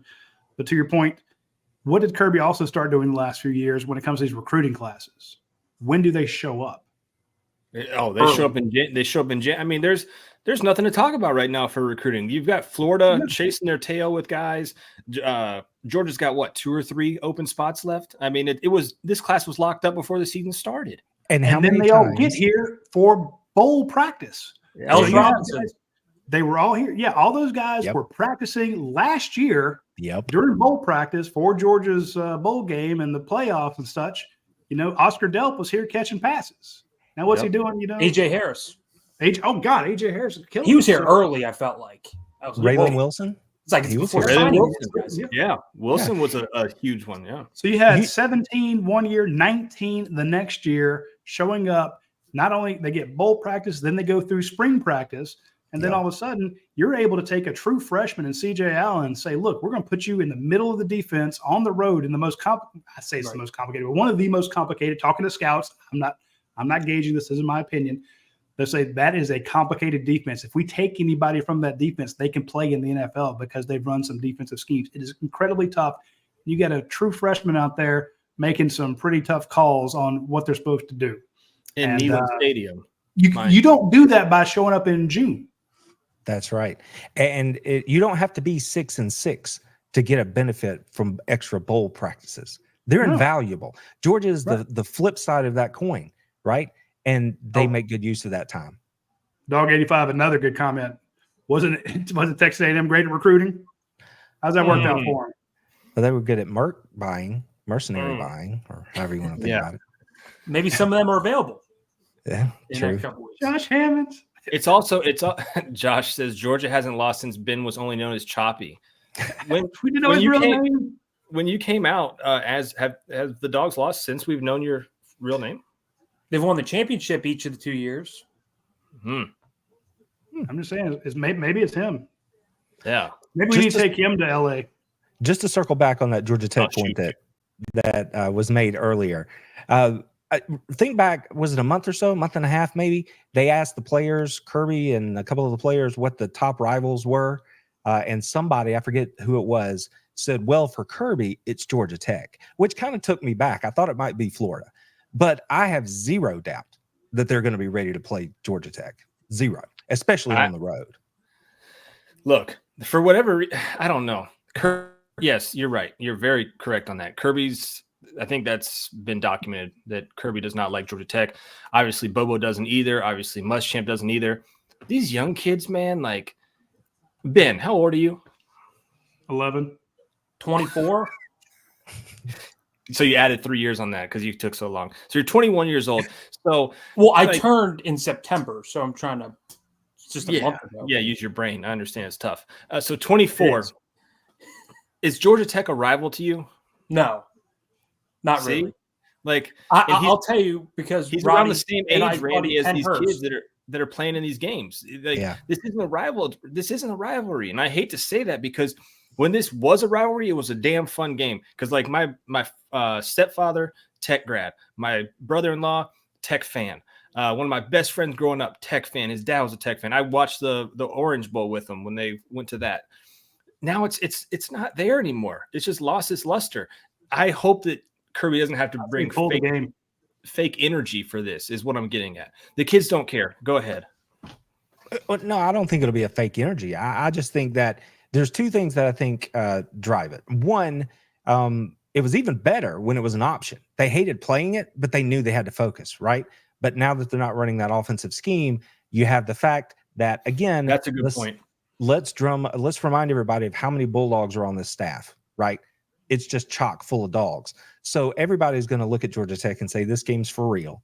And then secondly, though, back to that chasing point, look at what's in front of them. Again, another undefeated season. And I'm not saying he's going to pitch them numbers about these streaks. I doubt that at all. But they've been so good week after week after week about focusing on what it is that's in front of them. And all you have to do is turn on the tape from last season Between the Hedges and show them that under Key, the team will fight. They're going to, play for the brand, as it were, whatever it is. And they're going to show up and try to, mess up Georgia's season. They're going to play hard. I just don't think it's going to be hard to get their attention. I don't think that you're going to see, like Auburn went out today and lost awfully. Is that because they're looking ahead to Alabama? Like, Auburn shouldn't be looking ahead to anybody, okay? But I like Coach Piana said they were sending in the play calls on burner phones. Or from the hospital bed. Hospital bed. Hey, Foco Loco Dog has a good point. He says Georgia beats Tech, we get the win streak. That's enough to get jacked up for alone. So there you go. Maybe not some fake energy, but I think it depends what era you grew up in. That's a rivalry. Like Ken Hurst will shoot me, and I know he knows me and Roddy well. Like he'd shoot me if I say Tech's not a rival, because he grew up when Tech was a thorn in Georgia's side to a degree, where it hasn't been in a while. When they went to the triple option, that just killed any credibility Tech had. I think the triple option needs to be abolished from non-military schools. That needs to be a rule. I hear people saying Vanderbilt should start to run the triple option. So they should. They should. There you go. But hey, Weir, the veer or the wing tee, bring it back. They have a better record since before World War I or World War II than they do since after. That's how embarrassing Vanderbilt is. Yeah, but the last time Tech was relevant, they ran the triple option, and they, like Randy said, that's what killed them. No, it was not. You had to start preparing. And Kirby said this before. You had to start preparing for Tech. It was annoying to defend, but it's so gimmicky. Sorry, it is gimmicky, but gimmicks work. That's why you have knuckleball pitchers. Hey, real quick, I want to touch on. I know Randy's got something here, but again, we're fighting, so we can't let him talk. I want to go back to what Aaron Wright said here. He says, when is Georgia going to do anything besides football? Seems like all this football money should be translating to wins for other sports as well. It kind of is. Did you see the soccer team is playing Clemson tomorrow in the Sweet 16? Your basketball team has 2 new coaches, so they're getting pretty good. Did that run Randy off? No. No, live happens live. Live happens live. That's what happened. No, he definitely did that on purpose. And we have David Kern, looks like a Tennessee fan, saying he respects Georgia. And Larry Glover, who's been around here a while, he says Tech has ruined seasons in the past. Yes, they have been a spoiler, just as Auburn has been a spoiler for Georgia. Mm-hmm. So my last thing about the Georgia Tech game is I got some grief about saying, hey, I'm done with that series. I'm done with it. It's just – mainly because now you got the whole kind of realignment stuff going on. You've got playoffs. You're having to play a much tougher SEC schedule. And I'm like, look, I like the idea of Georgia having another home game. And everyone's worried about, we can't keep having the Florida game in Jacksonville because we lose that home game. You know how you get that game back? Drop Tech and then just start paying somebody to come in. And it gives you a lot more flexibility if you don't have them built into your schedule. Also, one last thing on Tech.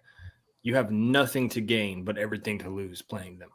There's nothing to gain by playing them. It's just it's Tech Super Bowl, and it's just another week at the office for best Georgia. Part of it is going down there getting some good food. After the game, that deep dish pizza place on Ponce de Leon. Just hit the varsity, see if you can make it through the whole game without having to use the bathroom, and that's a win. For me, Florida's the number one rival. That's just because of how old I am when I grew up. But see, you're the same about the same age as me, and that's exactly what Ben was saying. It depends on what era you grew up. We grew up through the 90s, and they were the thorn in the side. We remember the Tennessee streak when they were kicking Georgia's butt year after year. That's right.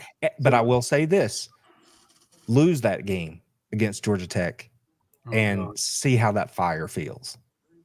That's what I'm saying. Take it away so you don't have to feel it. It is the worst loss. But if you win, we beat them again.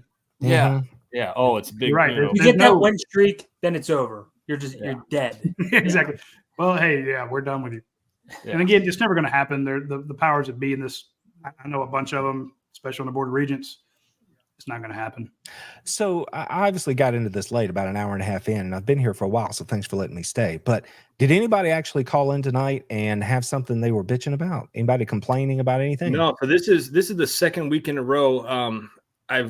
I've realized we've changed it to the Postgame Overreaction show. You can be extremely negative or you can be overly optimistic. And these last 2 weeks, they're never going to lose again. Yeah, so you can overreact both ways. And we've found that out these past 2 weeks have just been overly optimistic. And not to say that these games weren't both overly optimistic. I haven't heard anybody complain in the comments. They called in, complained. Jermaine. Ben doesn't remember crossing our fingers and waiting for Reggie Ball to overthrow Calvin Johnson. Do you know who that is, Ben? Calvin Johnson, 100%. Reggie Ball. Reggie Ball played. He was a quarterback at Tech. Who shut down Calvin Johnson? Ooh, I know. Didn't he get shut down by Clemson too? No, which Georgia player shut him down when he was probably the best wide receiver in college football? Shit. I know this. I know Randy. You're old like Paul. me. Yeah, it's Paul Oliver. It's her. Paul Oliver. I was going to say Sean Oliver. Is Sean Oliver a person? Locked him down. I'm sure there is, brother. I mean, you go on Facebook. Yeah. I don't even remember if Paul gave up a reception to Calvin. It was incredible. I remember him jacking his ass up at the line of scrimmage, giving up about 30 pounds. And Georgia had him. Here's press coverage, baby. Yes. If Georgia has Calvin Johnson, they win a national title. Oh, Calvin didn't want to be a Bulldog. He wanted to go to Georgia Tech. I mean, that was out of his mouth. He's like, no, I didn't I didn't care about Georgia. I wanted to go to Georgia Tech. And it was weird because you're like, they're running the triple option. But then again, he'd catch 3 balls for 150 because they just throw it up high and, he'd go get it. Now, and I love Calvin Johnson as a player. I thought he was fantastic. Great. But Paul Oliver owned him. And there was a lot of that was 1-on-1. So it wasn't like anybody get in the comment section there? Somebody said RIP Paul Oliver, but I don't think they put it in. I don't think Joshua Hammonds did put. I don't think he put it in before you guys said that. So. Hey, we give a quick shout out to Goat Dog with the super chat. We love that. We appreciate that. He says helmet sticker for Tyke Smith for great open field tackling against Tennessee. Way to have a short memory from the first play. Plus, I missed the All Things Georgia show. Now he's just kissing up, Goat Dog. Come on. And he's ready for some GHSA playoff talk. Paul's fired up about the Falcons tomorrow. The Falcons are off tomorrow, so we can. Oh, you get a good weekend for once. Yeah, well, we can substitute the Falcons talk for some GHA football. I'll actually text the guys right now and tell them to do some research. Hey, they're you got a great great Buford game coming up next week. Yeah, who they got? Aren't they playing Grayson? I believe. Oh, really? I think it's gonna be a blowout. Let me look ahead here real quick. If it's Grayson, I think Buford. Yeah, Buford versus Grayson, and then we got Camden County versus Mill Creek. Those are gonna be two. Those are that's a good game. Yeah, I had to bail out of Joe's show last night. I didn't see who got the victory there. I didn't know they won actually. Yeah, they that 7A bracket is crazy. Yeah, absolutely insane. But hey, Randy, we appreciate you, man. We're gonna do our helmet stickers, so awesome. We're gonna pass those around. Hey, thanks to Goat Dog, we got some money there, so let's let Randy pick a couple. Damn, I was gonna ask you, Randy. Damn, I wasn't gonna just kick you out. I was gonna say, hey, you can have a couple picks. He doesn't like guys with beards. So. Yeah. Oh, is that what it is? Well, I'm about tomorrow. I'll throw open the nominations for the Beasts of the Week, so keep your eyes open for that. Oh, I like that. Okay, that's marketing, baby. That's marketing. Woo! Yeah, yeah. Who's your defensive and offensive guy for this game? Okay, you get to hand out some helmet stickers. Okay, and here's the thing. Here's the thing. Money while we wait. These do cost money. And also, Jeremy Neighbors came on halfway through the show, and I know he's listening to this. Whenever he listens to the podcast, he came in, did a premature pick of helmet stickers. Halfway through the show, he's supposed to do it at the end of the show. I gave it to him, and he took Bullard, and he also took Dylan Bell. So there you go. Try to find Jeremy. That's not fair. Yeah, Jeremy. Yeah, he just came on halfway through the show. He does his own thing sometimes, and he took the 2 best. So just let me know you can't banned from the show. Yeah. All right. Well, I'm gonna go with Kamari Lassiter. I mean, he had a nice play on that deep ball that went down the field and essentially shut off the other half, the rest of the game. So I'll go with Lassiter there. And on the offensive side, Dylan Bell, he's obvious. So let's go with the other obvious one, Carson Beck. Every game as a starter at the University of Georgia, over 250 yards passing, spun it for 3 builds today. How that dude is not in the Heisman conversation, blowing my mind. So everybody, write your congressman, whatever. Let's make that happen. Good picks. And I also like it because I don't know, we might have picked Carson Beck, but I don't think anybody would have picked Lassiter tonight. And the reason Lassiter doesn't get picked enough for helmet stickers is because nobody throws it his way. And the one those idiots did tonight. Yeah, they did. Might be the greatest college corner to never get a pick. He might be the greatest college corner to never get an interception. Hold on. What did you just say, Ben? I said he might be the best college corner just to never get an interception. He doesn't have. I don't think he has one. No way. I don't think he. Well, he certainly doesn't have one this season. Yeah, he doesn't have one this season. I don't think he did last year. Because I remember Ringo had like 4. I know Starks had a few. Chris Smith had a few. Wow. I don't think he did. It says 0 for this year, but where's last year's? Come on, career. There we go. Career. Interceptions. He has had 1 or 2 opportunities this year. He had one in 2021. Okay. Oh, wait, man. So he was a freshman in mop-up duty. Hey, he had one. It counts. All right. I don't. The last 2 years, his 2 years starting, he doesn't have a pick. It's crazy. So, hey, good picks, Randy. We appreciate it. Hey, shout us out. Where can they find you in that magnificent voice of yours? Oh, well, thank you for that. It's really simple. It was up on the screen earlier. At a damn beast. A damn beast. You can find us there. Put that in all the socials, YouTubes, anywheres, websites. You'll find us. That's where we come up. A damn. How many times do I have? I have about 7,500 followers on Twitter. How many times do I have to tweet that out for you to send me that microphone? We can talk after the show. Hell, just send me the link to it because I got to get rid of this stupid Yeti. So yeah. Thanks, fellas. I appreciate it. It's been fun. Goat Dogs super chat and change it into microphone money. We'll see you. Thank you, Randy. Y'all have a good one. See you, my man. We got to get the dog father on here too. He's on TikTok a lot, just like Randy. And he's a riot. He's probably doing a live chat with 7,000. Dog father came on our Sunday show the other night. Wow. Yeah. Well, let's get him on a good show. Yeah. True. Shit doesn't talk about the Falcons and misery. Yeah. Fair. Ben, I don't. You know what, Roddy? You go first. Oh. Yeah. No, Ben wants to go. I know. I'll take one pick, Ferk, on defensive going Malachi Starks. Why's that? Because I felt, first off, nearly, if he would have picked it, one of the nicest picks I would have ever seen. But he was textbook in coverage today. He made a tackle in, I think, the red zone. That was like, wow. He just came. It looked like he just came 10 yards across the field and just laid a textbook tackle. And I think on one of the third and inches, they converted. But if he doesn't make the clean tackle, it's a 60-yard touchdown. He was just between both the run defense, pass coverage. He was perfect all day. Now on offense, oh boy. So the two obvious picks are gone. No, I'm going to go Marcus Rosemy, Jack Saint. I was going to say, yeah, like if you leave that for me, you're leaving that's the most obvious. Since the Kentucky game, from a receiving standpoint, he hasn't put up the numbers or had that play that you're like, wow. Today, he had 2 touchdowns. I think he was close to 100 yards. From the get-go, he had that big completion over the middle. And that big completion over the middle before the end of the half, after that, I was like, this game's over.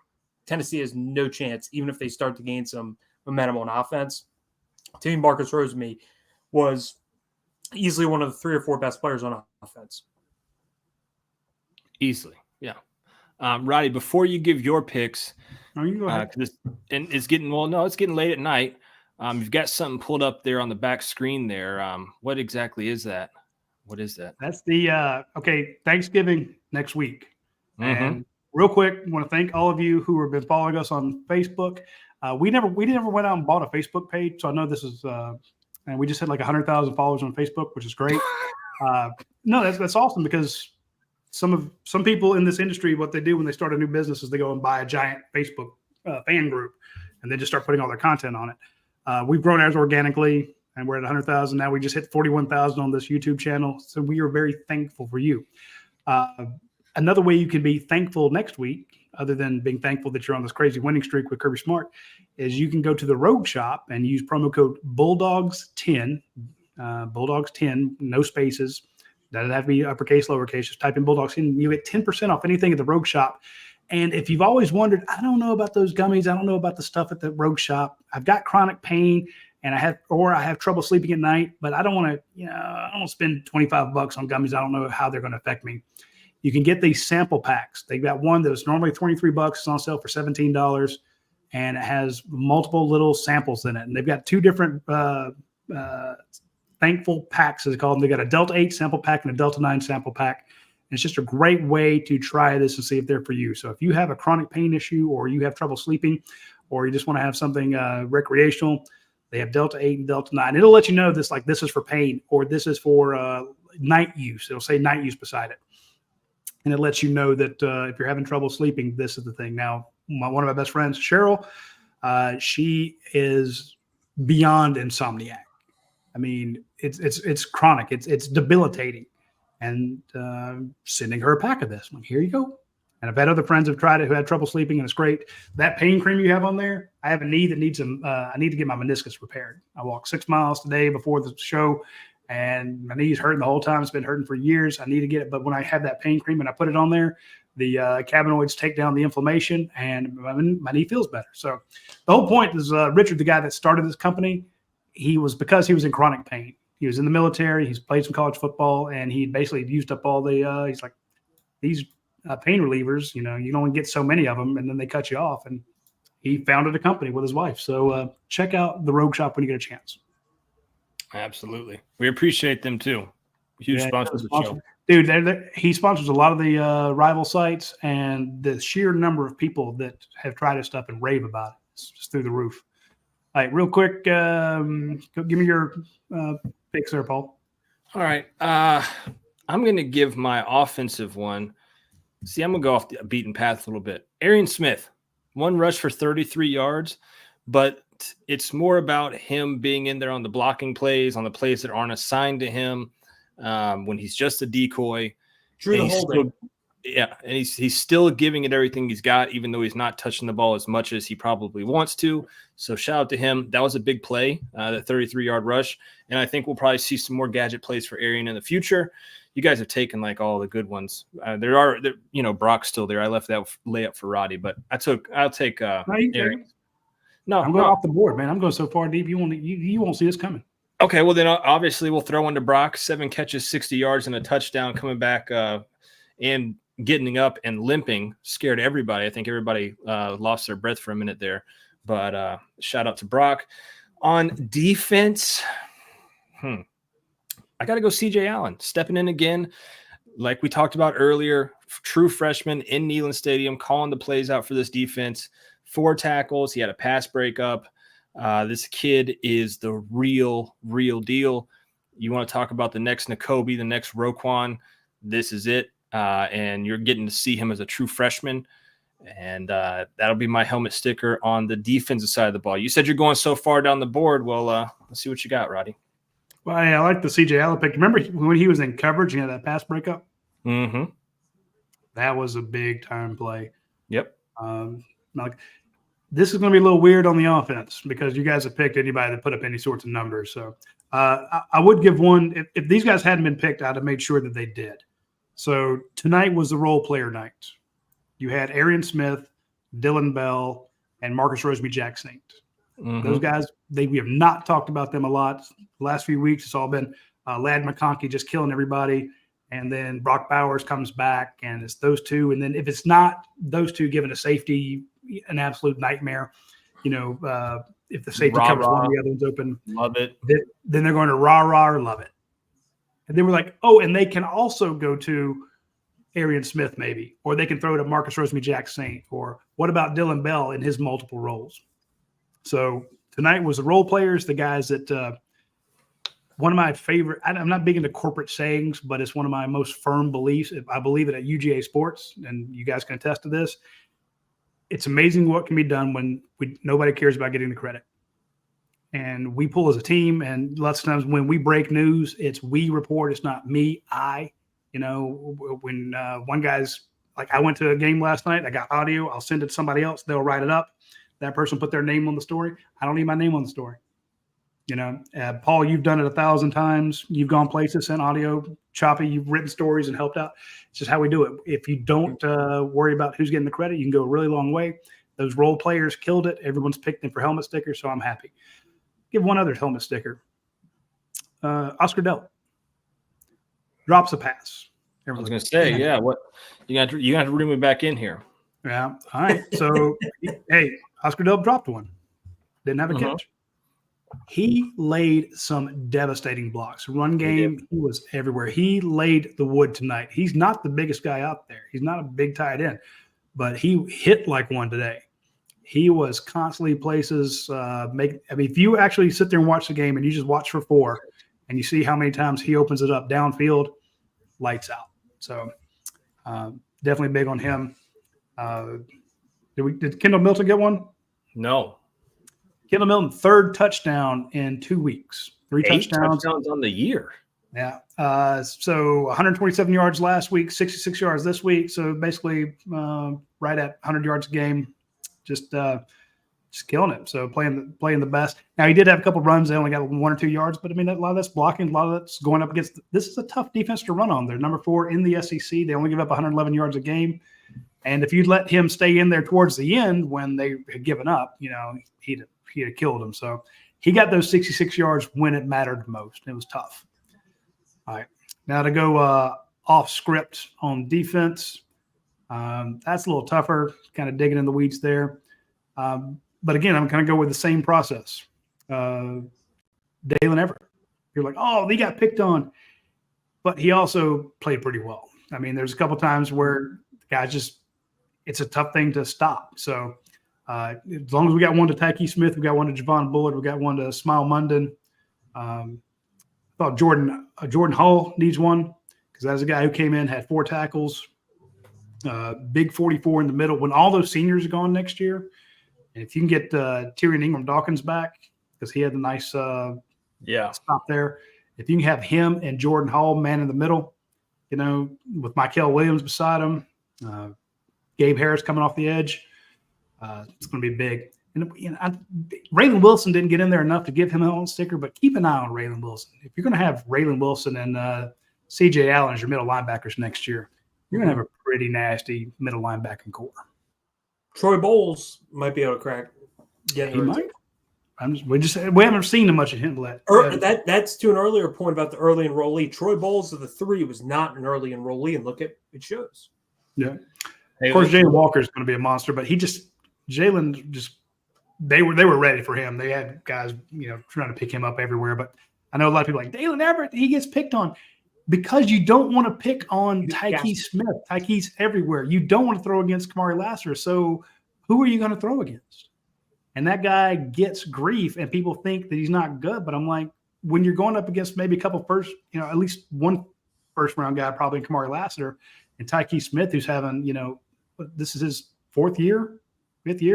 Yeah, something. Yeah. Something like that. Tyke, he's a badass. He is really playing himself up that draft chart.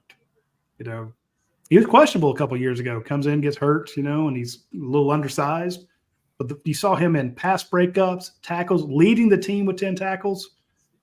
Tyke is a badass. Are you going to throw against him? No. So you're going to hopefully you're going to try to get your best receiver on Georgia's second best cornerback, and that's Dalen Everett. I picked him early, saying that stealing him away on what was day before signing day away from Clemson was one of those things that pays off down the road. Next year, when he's your best corner and you got Julian Humphrey on the other side and nobody's throwing at Dalen Everett, just remember it. Double G says, let's give Kirby a helmet sticker for always getting our team on fire at the perfect time every season. Let's give a helmet sticker to Double G, man. Double G stepped up his game, and I appreciate it so much. Last few comments here. Joshua Hammond says, my helmet sticker goes to Dolly Parton's plastic surgeon. I said this. I think Roddy was talking about this last week about sideline reporters and about, me, and this other crap. I'm like, oh, man, Roddy's got to be hating this Dolly Parton for like 10 minutes. Dude, we're trying to watch the game, and, I got to give out one last helmet sticker. Coach Donnan. If you did the watch-along show tonight with us, that man, he called more plays than he missed. This is a toss sweep into the boundary. Toss sweep in the boundary. This is inside zone run, off tackle, left side, inside zone run. Left. They need to toss it to hit Marcus Rosemy-Jackson on the screen here. Marcus Rosemy-Jackson on the screen. It was, I swear it felt like you were watching the game with somebody who had already seen it. And the man was on fire. It was just relentless. If anybody's in the comment section, you watch it's a lot of watching for you, and we appreciate it. But if you watched him tonight, I had people in the industry texting me going, how the hell's he doing this?